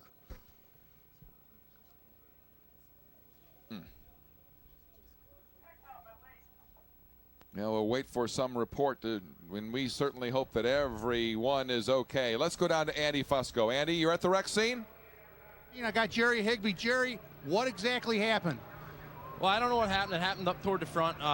We had just pitted. We led the 100th lap. We were happy with that, and we were all set with fuel. And come down the backstretch, and everybody up front, you speed up really fast, and then getting into 3, you slow down a lot. So speeding up and slow down, I think everybody just gets jumbled up, and then guys in the back, it's hard to slow down. Everybody just piled into one another, but everybody's okay, and these cars can be fixed. So, Doug and Shane, I'm going to talk to a couple more drivers if it's possible. These cars are really mangled. I hope no one's hurt. Yeah, well, we'll look forward. I can talk to anyway. That's good. That's good. A little bit of reassurance right there. But Andy, stay on that. Boy, Steve Poirier, what a whack he took. Oh, Steve Poirier was right over the top of the number 98 of Eddie Marshall. And look at the Bicknell number 1B. He took a shot on the back straightaway. And when he got hit, the cars are at least 3/4 of speed when they got to him. And Doug, we've been talking about how the motor department has come so far here at the track as far as the fuel mileage and everything. But we've got to give a shout out to how well these cars are built to protect these drivers. The technology in just the protection of the roll cage and everything over the last 20 years keeps these drivers safe. Back down to Andy. Here in the ambulance, believe it or not, riding back to the pit scene, and it looks like the All-Star League with some of the favorites here. We'll go right around the room. First of all, Marshall, how do you feel and what happened? I'm fine. Neck's a little sore. Just one of those Syracuse deals. Cars got bunched up on the restart. A bunch of cars turned sideways. The track blocked. Nowheres for anyone to go, and that was that. Steve Poirier, what's your take on the deal? Steve, he's not in here. Okay, Pete Bicknell, what's your take on this? Well, just the same thing. It seemed like the leader started to go, and we said it was green was out, and we all started going real fast out of turn 2 there, and all of a sudden it seemed like the front pack just started to slow down, and they started to bunch up. Couldn't see anything. Just started driving in, and everybody trying to stop. You just running into each other. Dale Blaine, and what? Like I said, they said go green, and you just want to get as good a start as you can down the back straightaway. But they started hollering, and it's a dark over there. I couldn't see anything, and I seen a bunch of cars. I just shut my eyes and come to a stop. So just kind of a bad deal. Okay, they're telling me I'm breaking up here in the ambulance, so I'm going to have to cut short. But for you, Dale, is this easier or harder than the end? Right now, it's a little harder. Back up to you. All right. The cars are stopped coming out of turn 2. And first of all, our observation is it's miraculous that everyone appears to be okay, because you saw the mess that some of these cars have been made. And Doug, you and I, not only up here in the broadcast booth, but we're race fans, and we were glad to see that all those drivers are A-okay. And whether his car failed to fire or otherwise, Bud Christmann was going very, very slowly as he was in the second part of the backstretch heading toward turn 3 for this. Still 2 laps around this track. We're talking about a razor thin margin for the Bud Christmanns and the Brett Hearns of the world, who pitted back on lap 74. Well, they've had a chance to sit in their cars, talk to their crews, discuss how they've been working the throttle, how they've been setting their paces, getting ready for the restarts. And these caution laps don't hurt, but you have to wonder 2 additional laps now. Let's see how this restart goes with Bud Christmann. He fires midway down the back straightaway. This is a much more natural start, albeit they do stress that cone.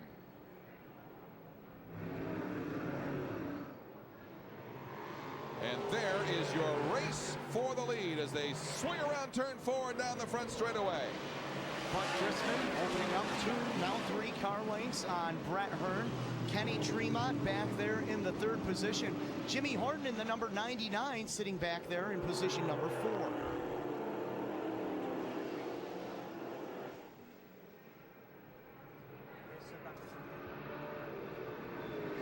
Brett Hearn really getting a good run off of corner number 2, able to close in on the Christmann number 18 machine.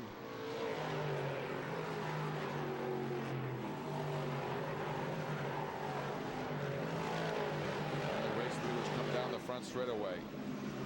Bud Christmann leads, Brett Hearn 2nd, Tremont 3rd, Horton 4th, Danny Johnson 5th.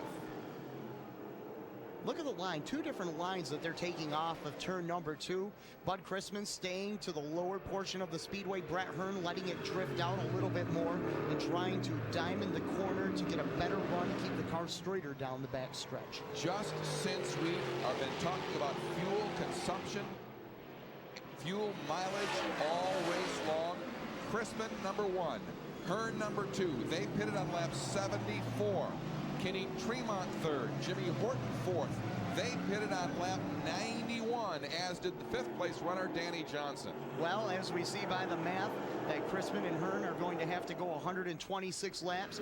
Kenny Tremont will only need to go 101 laps, as well as Jimmy Horton. So if the 2 top runners right now run out of gas late in the stages, Kenny Tremont and Jimmy Horton are going to be right there to pick up the pieces. And Billy Decker, who first of all was running 2nd behind Hearn, did not pit when the race leader came in, pitted then on lap 91, and as he exited the pit, still had the gas can attached to his car, was given a stop-and-go penalty and lost great track position. He currently runs 9th, but he's got a lot of fast competitors he has to pass. And he's got a very fast car underneath him as he just turned in a 31-second lap. So Billy Decker, he's in contention. He's just got to pass a lot of good cars.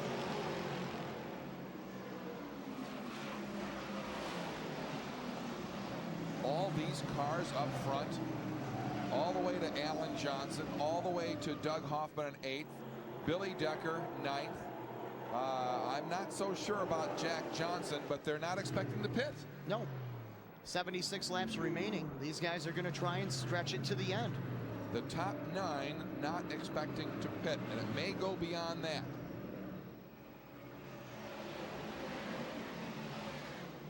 Oh my, Decker's letting it hang out. Sure is. He knows he only has 75 laps to get to the front. Now, we've seen Billy Decker here at the mile before on either the Labor Day race or the 4th of July race. Actually, the 4th of July race, the 75 lapper there, make bonsai charges to the front of the field. He could do it again. To answer your question about Jack Johnson, who runs 10th, yes, he pitted on lap 91 as well.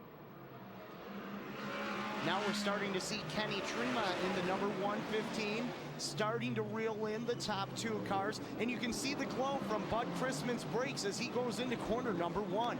Really working the brakes hard, carrying a lot of straightaway speed, and here goes Hearn to the inside. Let's see, Hearn gets a nose underneath Christmann on the back straightaway, and he's coming up on slower traffic, and he has to back off in turn 3. And Bud Christmann gets bobbled up behind Kevin Boland. Everybody's been having trouble getting around Boland, and Hearn's going to go to the top. Oh my, there may be contact. Hearn goes way out deep. Can he hang on? Yes, he can, but there's a massive pass. And it's Kenny Tremont who leads the Eckert 200. And look who followed him through, Doug. Jimmy Horton in the number 99. Wow. And now Hearn, who has been fastest all week, runs 3rd, and he's moving right in on Horton. And Kenny Tremont, as we alluded to, pitted on lap number 91. And once again, hair-raising activity involving a lap car. Kevin Boland, everybody's been trying to get around him. He's been tough to get by.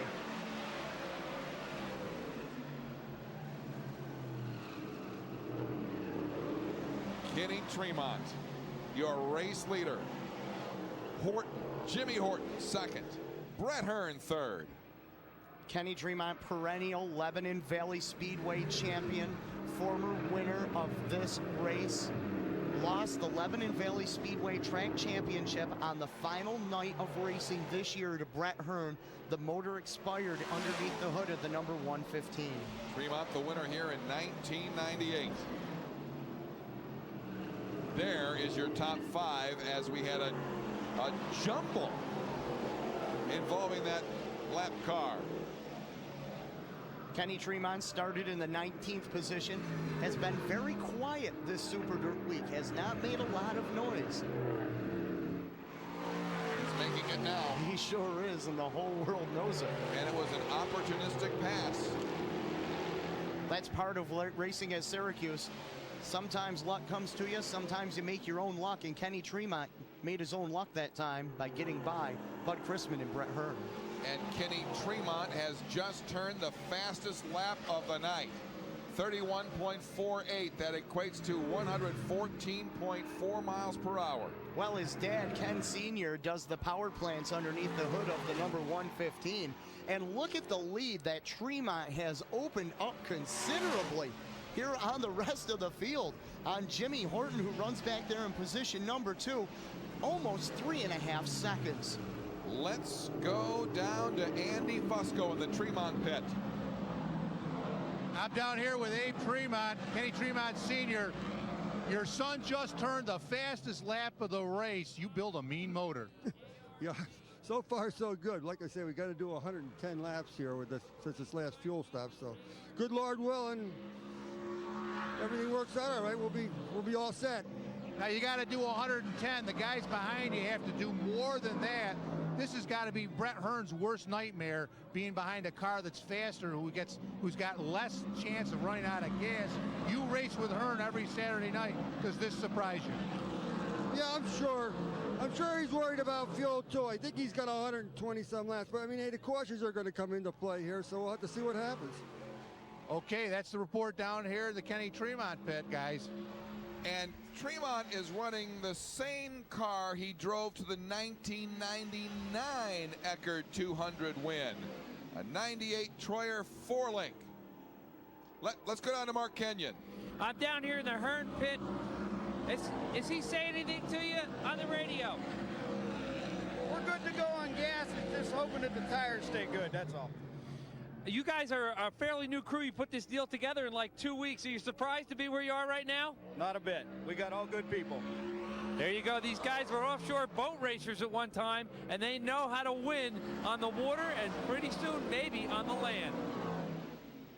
John Raban, the owner of that modified by Jimmy Horton in the number 99, dirt modified and dirt late model owner, driven by Alan Dellinger out of Western Pennsylvania, teaming up with Jimmy Horton this Super Dirt Week, and they're putting together a fantastic run as they sit in second.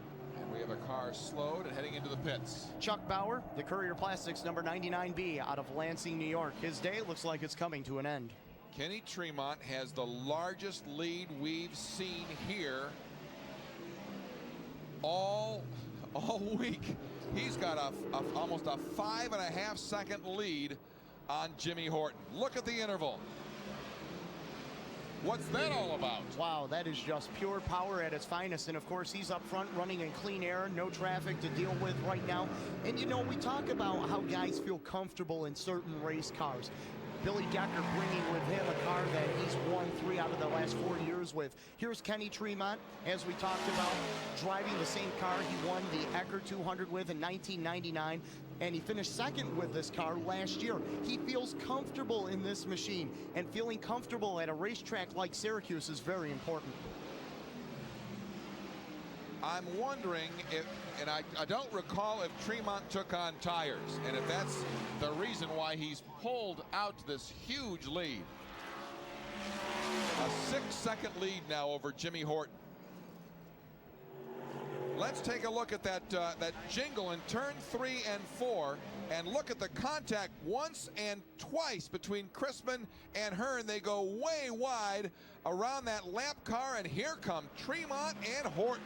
Wow! Heads-up piece of driving by Kenny Tremont and Jimmy Horton. They saw both Christmann and Hearn skate up the top side of the speedway, and the door opened, and they walked right through. The leader by more than 6 seconds over Jimmy Horton. You don't see that. No.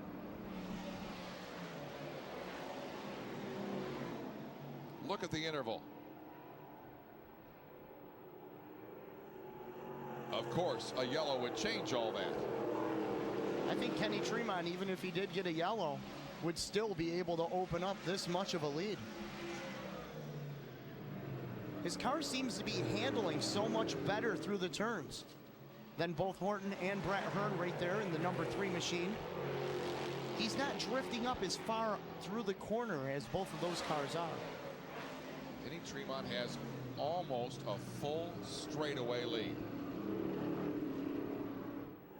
That's a big lead considering how big this racetrack is.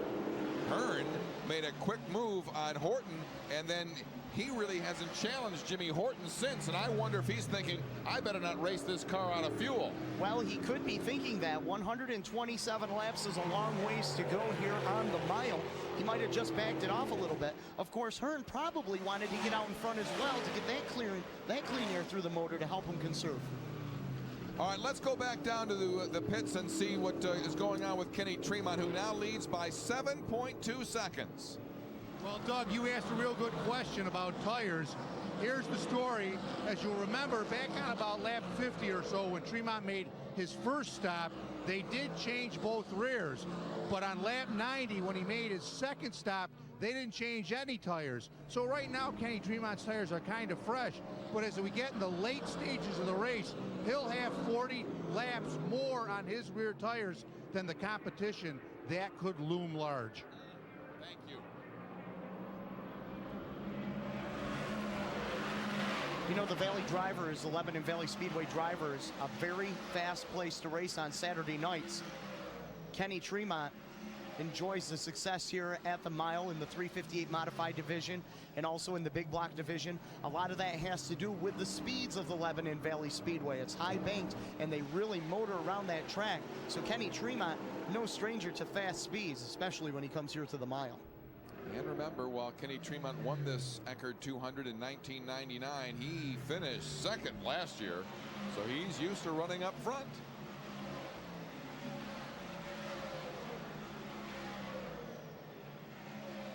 Bud Christmann still, look at those rotors glow. We noticed that earlier today. He's really getting on the brakes to set the car up through the corners. Isn't that something? Well, they're carrying a lot of speed down the back straightaways. If they're averaging 115, 116 miles on a one lap, they're hitting over 130, 135 miles an hour in the straightaways. Last lap, Horton was a half a second, half a tick faster than Kenny Tremont. But that half a tick only brought it down to a little less than 7 seconds. Still a long way to go.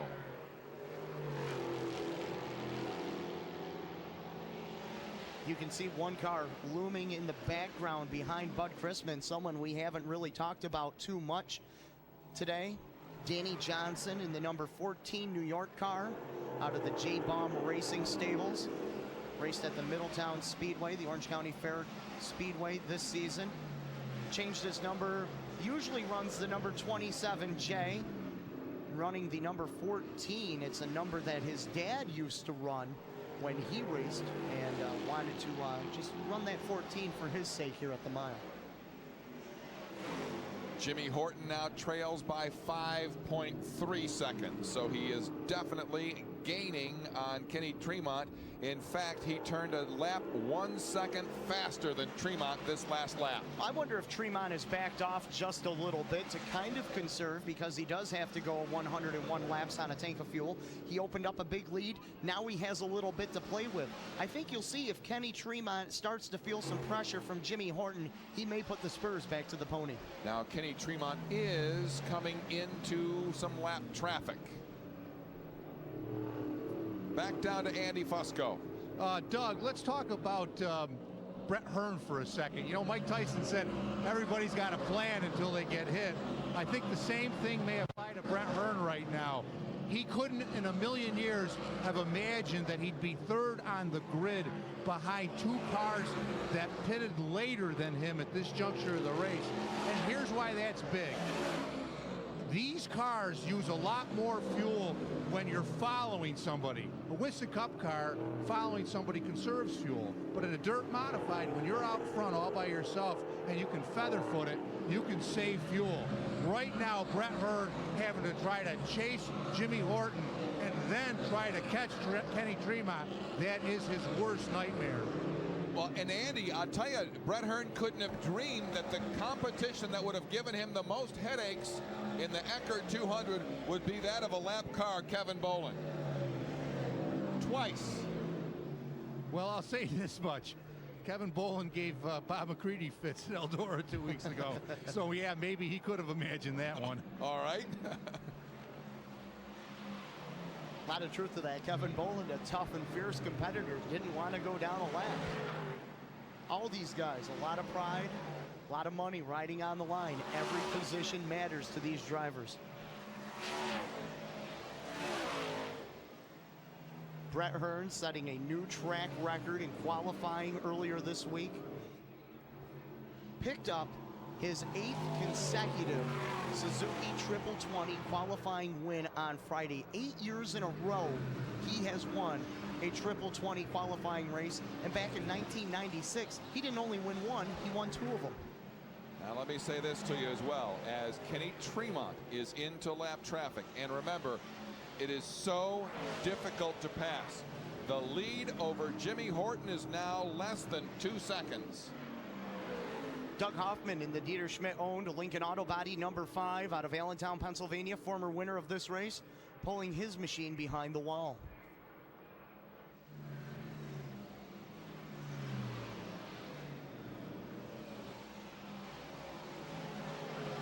With 50 laps to go, it's Kenny Tremont leading. Jimmy Horton is in second place, but obviously closing.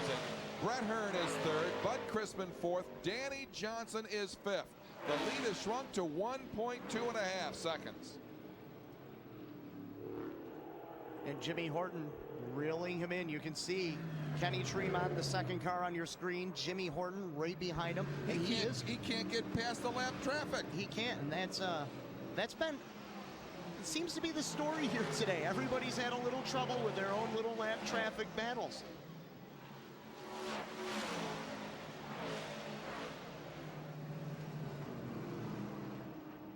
Our scanners on Tremont.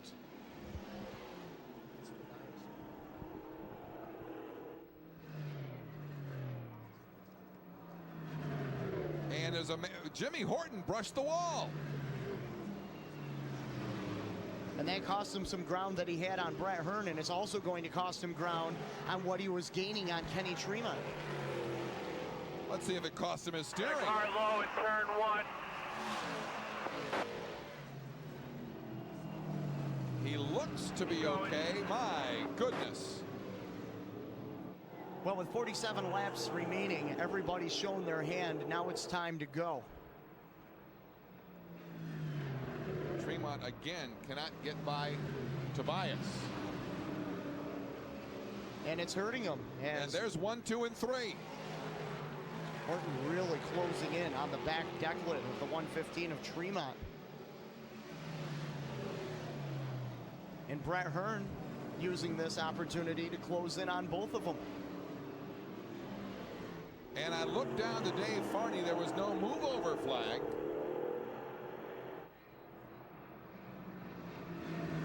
Don't ever tell me to slow a car down.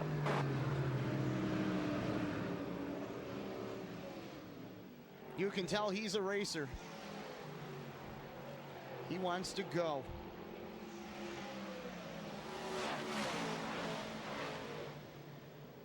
Kenny Tremont, meet Jimmy Horton. Jimmy Horton, meet Brett Hearn. You're 1, 2, and 3 on the track. Less than a second separates the top 3. Did you ever see any tires so fast? And they've got 3 more cars coming up in front of them. Brian, you there? In front of Tobias. Brian, are you there? Yes. Tire smoke, do we ever have any? No tire smoke. No tire smoke.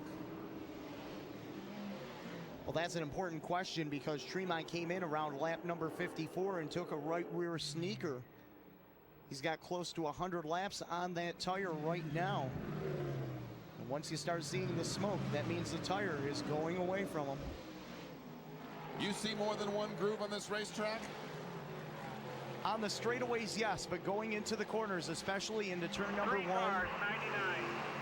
And in turn number 3, it tightens up, so you're going to need to make your passes off of corner number 4. Most importantly, corner number 4. Boy, Andy Fusco was so right when he said never would he imagine, Brett Hearn that is, to have people who pitted after him in front of him on the track.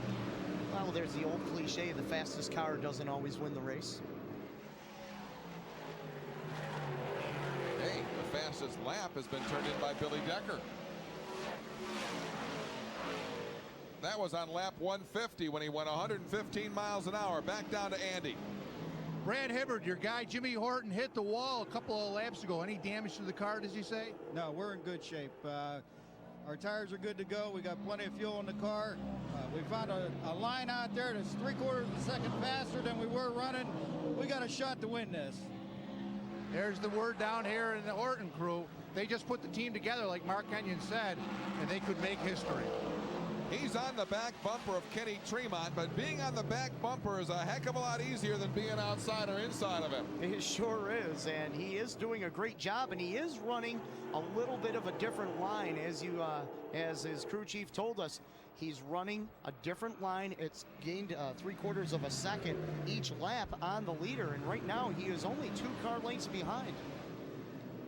There is a lot of lap traffic pending here.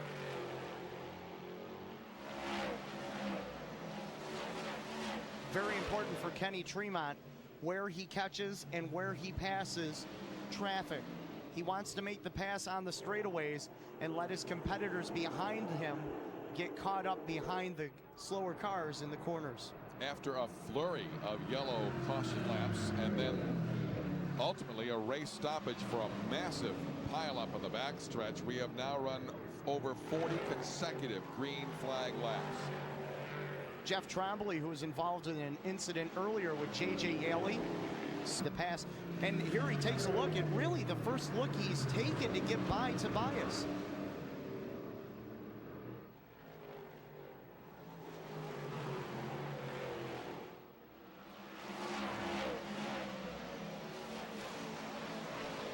Is it possible they could run 37 more laps like this?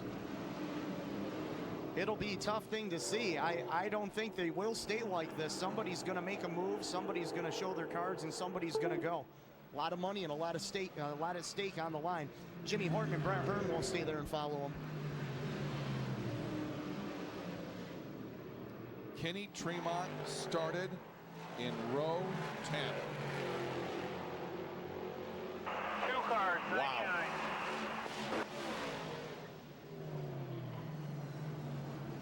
Brett Hearn trying to go 126 laps on a single tank of fuel. As is Christmann, who runs 4th. And these top 3 have pulled away from Bud Christmann considerably.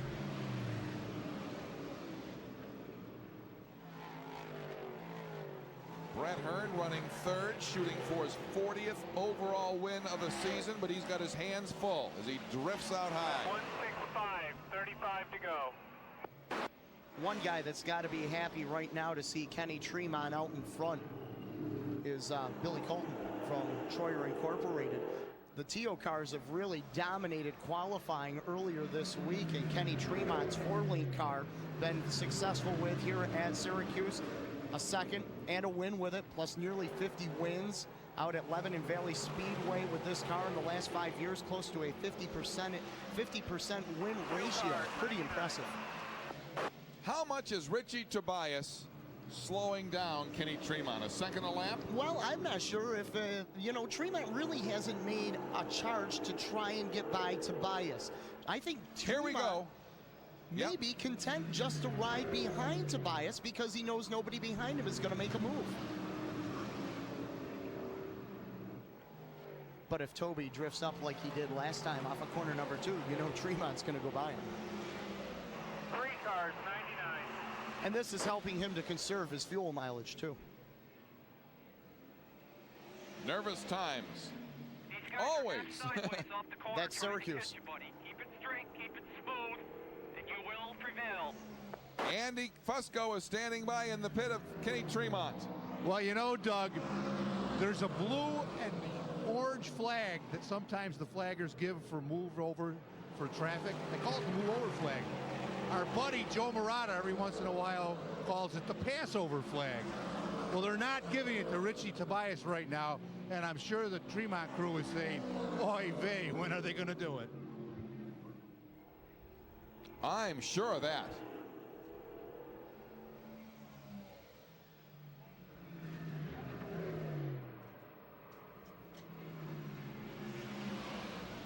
Richie Tobias Jr. Then it's Kenny Tremont, your race leader. Jimmy Horton, Brett Hearn, Bud Christmann, and Danny Johnson, the top 5. But there is 1, 2, and 3 right on your screen. Between those 3 drivers, 8 Eckert 200 wins. 5 for Hearn, 2 for Horton, 1 for Tremont.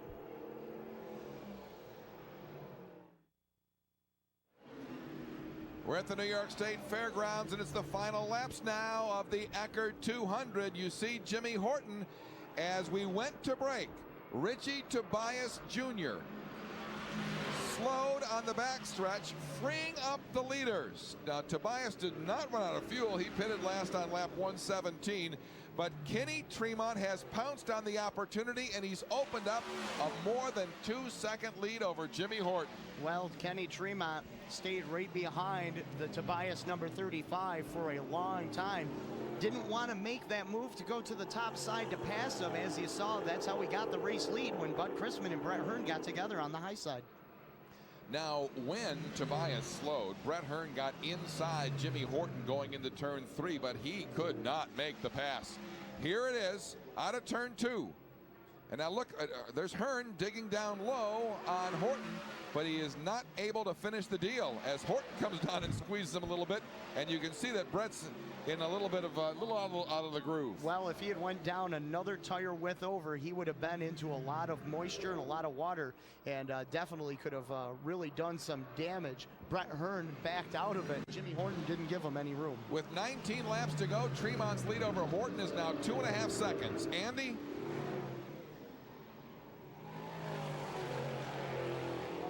Let's go down to Andy Fusco. Thanks, Doug. When Tobias pulled off, I asked the Tremont crew, did it bother you that the guy never got the move-over flag? And they said no. As a matter of fact, they announced at the pit meeting that they would not be using the move-over flag. The thinking is exactly what Shane just said. If a lap car went to the inside to move over, it might kick water up into the groove and make it worse for the leaders, so they're not going to use the blue flag. We've seen a lot of moisture down on the inside of the Speedway, and you can see when they come into corner number 1 that there is a lot of black moved up from the Jersey barriers on the inside. See where the black ends and the brown begins? Usually they are putting the left side of those tires right down by the Jersey barriers to go through the corner, but now they're about a half a car length up from that because of the moisture. You're seeing Billy Decker trying to get inside Alan Johnson and make a pass, and he's just not quite getting it done, but Decker has the pedal to the metal, and he's trying. 17 laps to go. Alan Johnson in the number 1, the Elaine James Investments machine, the current points leader for the Advanced Auto Parts Modified Super Dirt Series, having a consistent Alan Johnson kind of run. He's just as smooth as silk. Look at this. Boy. Decker got him. He hangs onto it. Wow. He didn't outbrake him. He outbraved him that time. Well, and you wonder who's going to be the bravest of them all up front, and Horton and Hearn aren't getting the opportunity. I mean, Tremont is leaving them in the dust. 3.5 second lead now. Unbelievable. Kenny Tremont. He had up to a 7-second lead before he caught Tobias. Last year, Billy Decker went one. Here's Brett Hearn. Hearn might be slowing. He's gone 114 laps, including the 3 after the red, and he may be out of fuel. Well, we're looking at his crew, and the gas man is getting ready. Brett Hearn is out of gas in the Budweiser number 3. Well, and it wasn't close. No. 14 laps to go. And I realize this has been a sustained period under green flag conditions. However, there were a number of yellow flag laps. Down to Mark Kenyon. Brett Hearn rolls into the pit. The car was not running. He ran it out of gas. 1 can of Sunoco fuel. He stalls it. The crew pushes it. Jimmy Horton is in trouble. 127 laps? I don't think so. Not today. Well, Hearn can't get his car started. Jimmy Horton's also in trouble, Doug. And Danny Johnson is listed as in second place. What a turn of events.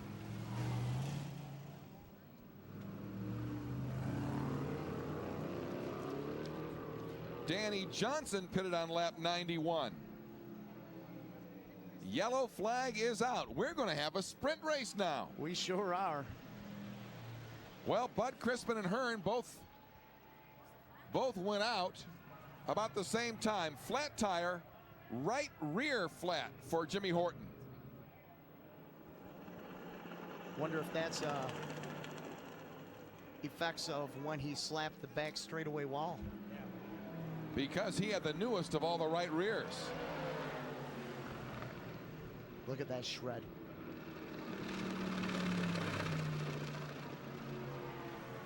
Isn't that something? What a run he had, but he did make a mistake. He did hit that outside wall on the back straightaway, and that may have been a factor here. Well, Doug, now we have to take a look at the field, and look who's in position number 4. Billy Decker. Now Horton is staying out on the track. He's trying to regain the bunched up pack. Billy Decker is 4th. Tremont, Danny Johnson, Tim Fuller, who we haven't talked about much, is in 3rd. Decker 4th, Alan Johnson 5th, Matt Shepard up to 6th, Brightbill 7th, Coffey 8th, Tomkins 9th. Jimmy Horton has fallen back to 10th, and he'll fall more.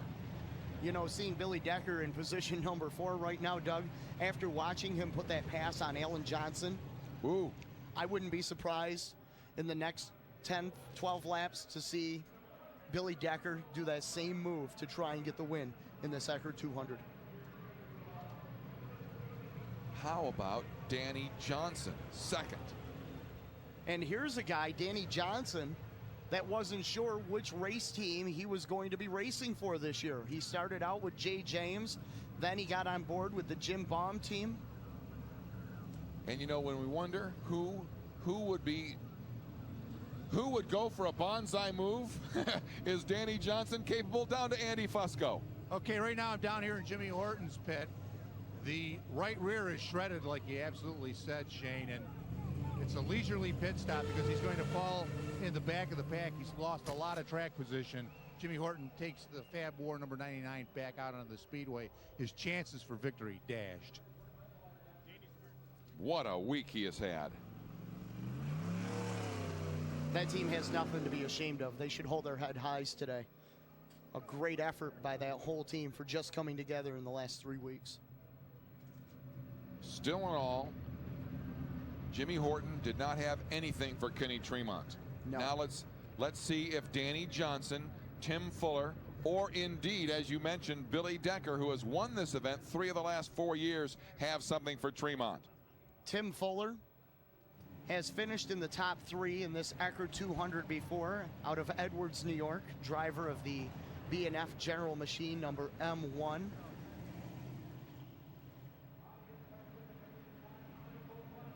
Tremont, Danny Johnson, Tim Fuller, all pitted last on lap 91. A stop and go for Decker brought him back in on lap 92. Those are your top 4. Back down to Andy. Okay, I'm here with Kenny Tremont Sr. Kenny, Brett Hearn ran out of fuel after 114 laps. I guess you got to go about, what, 110. Is there a worry here? There's always a worry. Everything in the car worries. Certainly there's a worry, you know. We figure we can make it, but it's a worry. Definitely a concern. With me, anyhow. This guy wears his heart on his sleeve, by the way, folks, and you're going to be able to see the consternation in his face as he paces about 1,000,000 miles an hour here for the last 10 laps. We're going green once again, and Kenny Tremont got a real good jump on the Dr. Danny Johnson. Danny Johnson runs second as they come down the front straightaway with 10 laps to go. And Danny's got his hands full right now with the M1 of Tim Fuller, and Billy Decker is all over Fuller, trying to advance one more position, looking to get third. Tremont pulls away once again. The battle is for third, and once again here comes Billy Decker inside the M1 of Tim Fuller. Can he get him? Not this time. Boy, the rear end of that car washed out on him right in the middle of the turn. He had a good run on him, but he just lost a little bit of traction. Kenny Tremont has pulled away once again. Look at Billy Decker. He is just running hard. 9 laps remaining. It's go time. Anything that you've been holding back, you put it on the table and you hang it all out to dry. Our scanners on Decker. He's a lap down.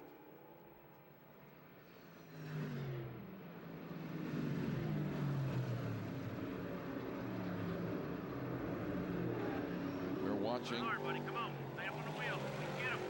Decker on Fuller. Get him. Come on. Stay up on it.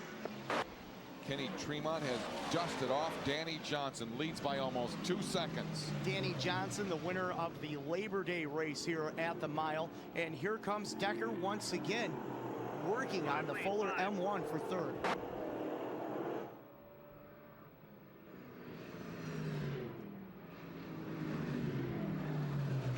Cars still running here at the New York State Fairgrounds.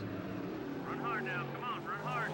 All these top competitors lapped on 90, pitted on 91. They have to go 112 laps, including the laps after the red.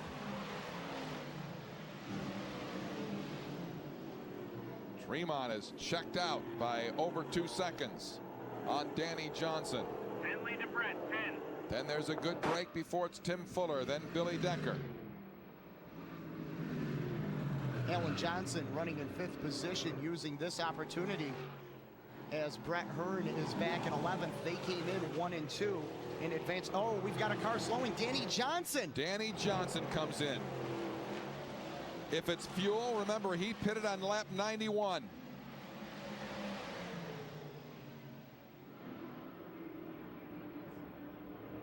It is. They've got the gas tank. Oh my. Hang on, 5 laps to go. Someone else has slowed in the back stretch. Brett Hearn in the number 3. That is the battle for 2nd and 3rd now. Hearn may have a flat tire. He does. Tremont, Fuller, and Decker. 1, 2, and 3. Alan Johnson 4th. But the lead for Tremont is almost 4 seconds over Fuller. There's the interval. 4 laps to go. Someone else slowing. It's Billy Decker. He pitted on lap 92. Now the question is, can Kenny Tremont make it the rest of the way? Decker being passed. We'll keep our eyes on the leader. Tremont's got a big lead over Fuller. Slowing.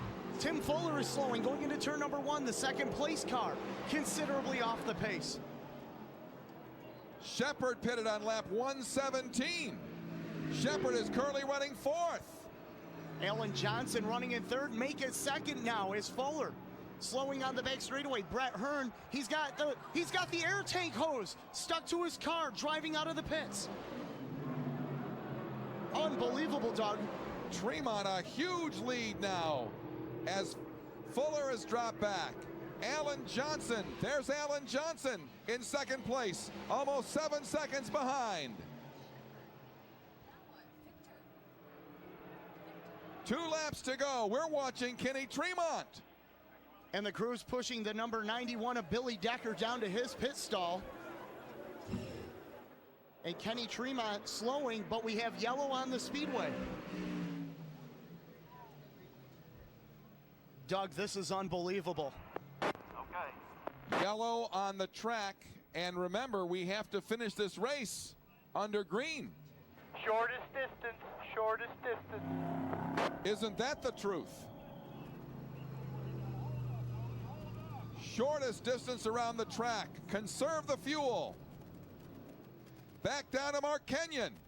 You know, it's amazing. All these guys gambled on fuel, and not only did they not even come close on fuel, but they missed it on tires. Brett Hearn just pulled in his his right rear tire was shredded, and we had a real close call down here. The air hose got tangled up in the back bumper, and it was a very, very tense situation, but it's amazing. The gamblers lost tonight. Tremont is in first. Alan Johnson is in second place. Did Alan Johnson pit on 91? Alan Johnson pitted on 91, as did Tremont. Vic Coffey is in third. Gary Tomkins is in fourth. Jimmy Horton back up to fifth. And Alan Johnson using this opportunity to increase his points lead on Brett Hearn in the Advanced Auto Parts Modified Super Dirt Series. Down to Andy Fusco. Here's Kenny Tremont Sr. Everybody who pitted when you pitted is running out of gas. I know it. It's up to the Lord right now. Hey, white flag's out. We're going to go green, white, checker.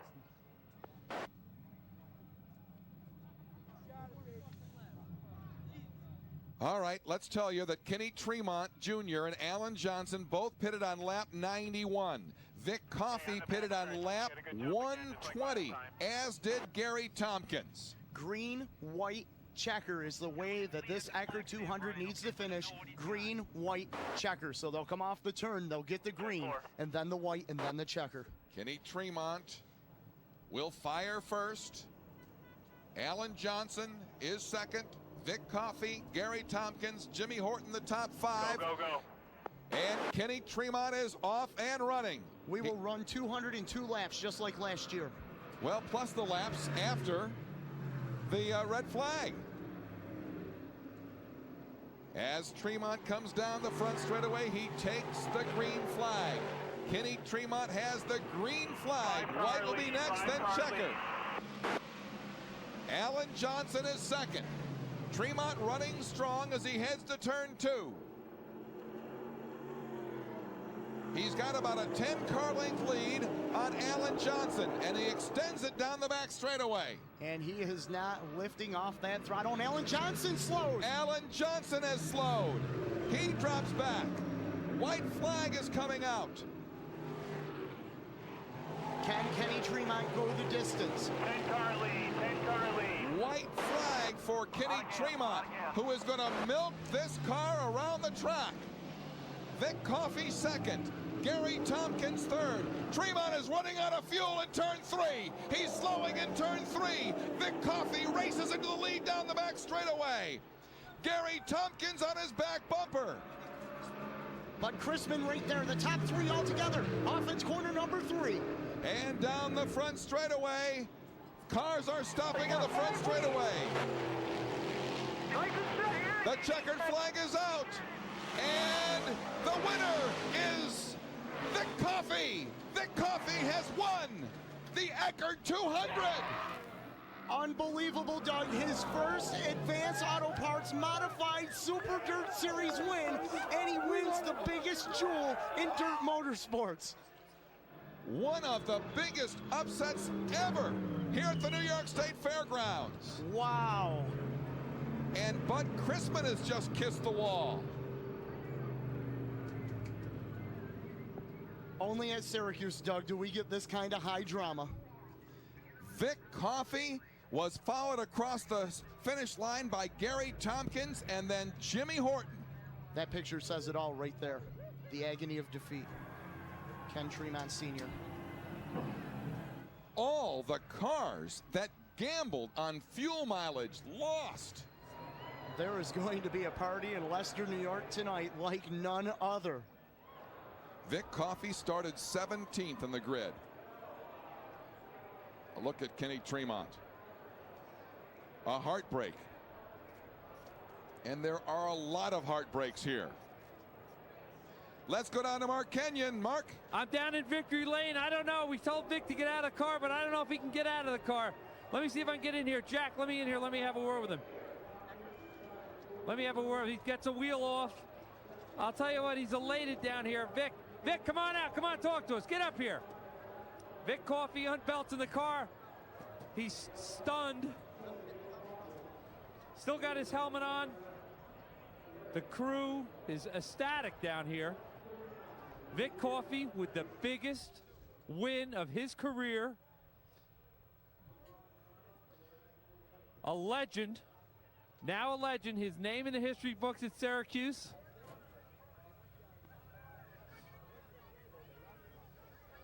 Vic Coffey, very emotional down here. Come on, Vic, get out of here, get on the roof and dance, man. Look pretty for the cameras. You just won the Eckert 200. Come on out here and dance. Here he comes. Sweeteners plus number 32, Vic Coffey. And I'll tell you what, we're getting wet down here. The crew is going nuts. Let me get him down here. Vic is this is one high-strung race car driver. Vic, come here, man, come here. Hey, tell me about it. How did you feel? Tell me about the last lap. Take me back to when you saw Kenny running out of fuel. I come down into 1 and 2 and I saw him wiggle the car hard, and I could tell he was trying to shake fuel and get it back in the pickup, and I was just hoping he didn't keep wiggling too much and leave me a lane to get by. And you know, from there on out, I just hoping I didn't run out. I've been here and done that, and unbelievable. I don't know what to say. Did you think with 2 to go that you had a shot at it, or were you just content to ride where you were? Well, them guys told me they didn't know about Tremont, and they knew Alan stopped really early. You know, we were going to finish third, and then I seen Alan run out, and I don't know, it just fell our way. Vic Coffey, where you just won the Eckert 200. Where are you going tomorrow? Eckert's, Baldwinsville. And you go down to Eckert tomorrow. Vic Coffey will be there signing autographs. He just won the biggest race there is to win. In his 7th 200 start, his top previous finish, 16th in 97. Vic Coffey is the winner of the Eckert 200. We'll be back on Rush Hour.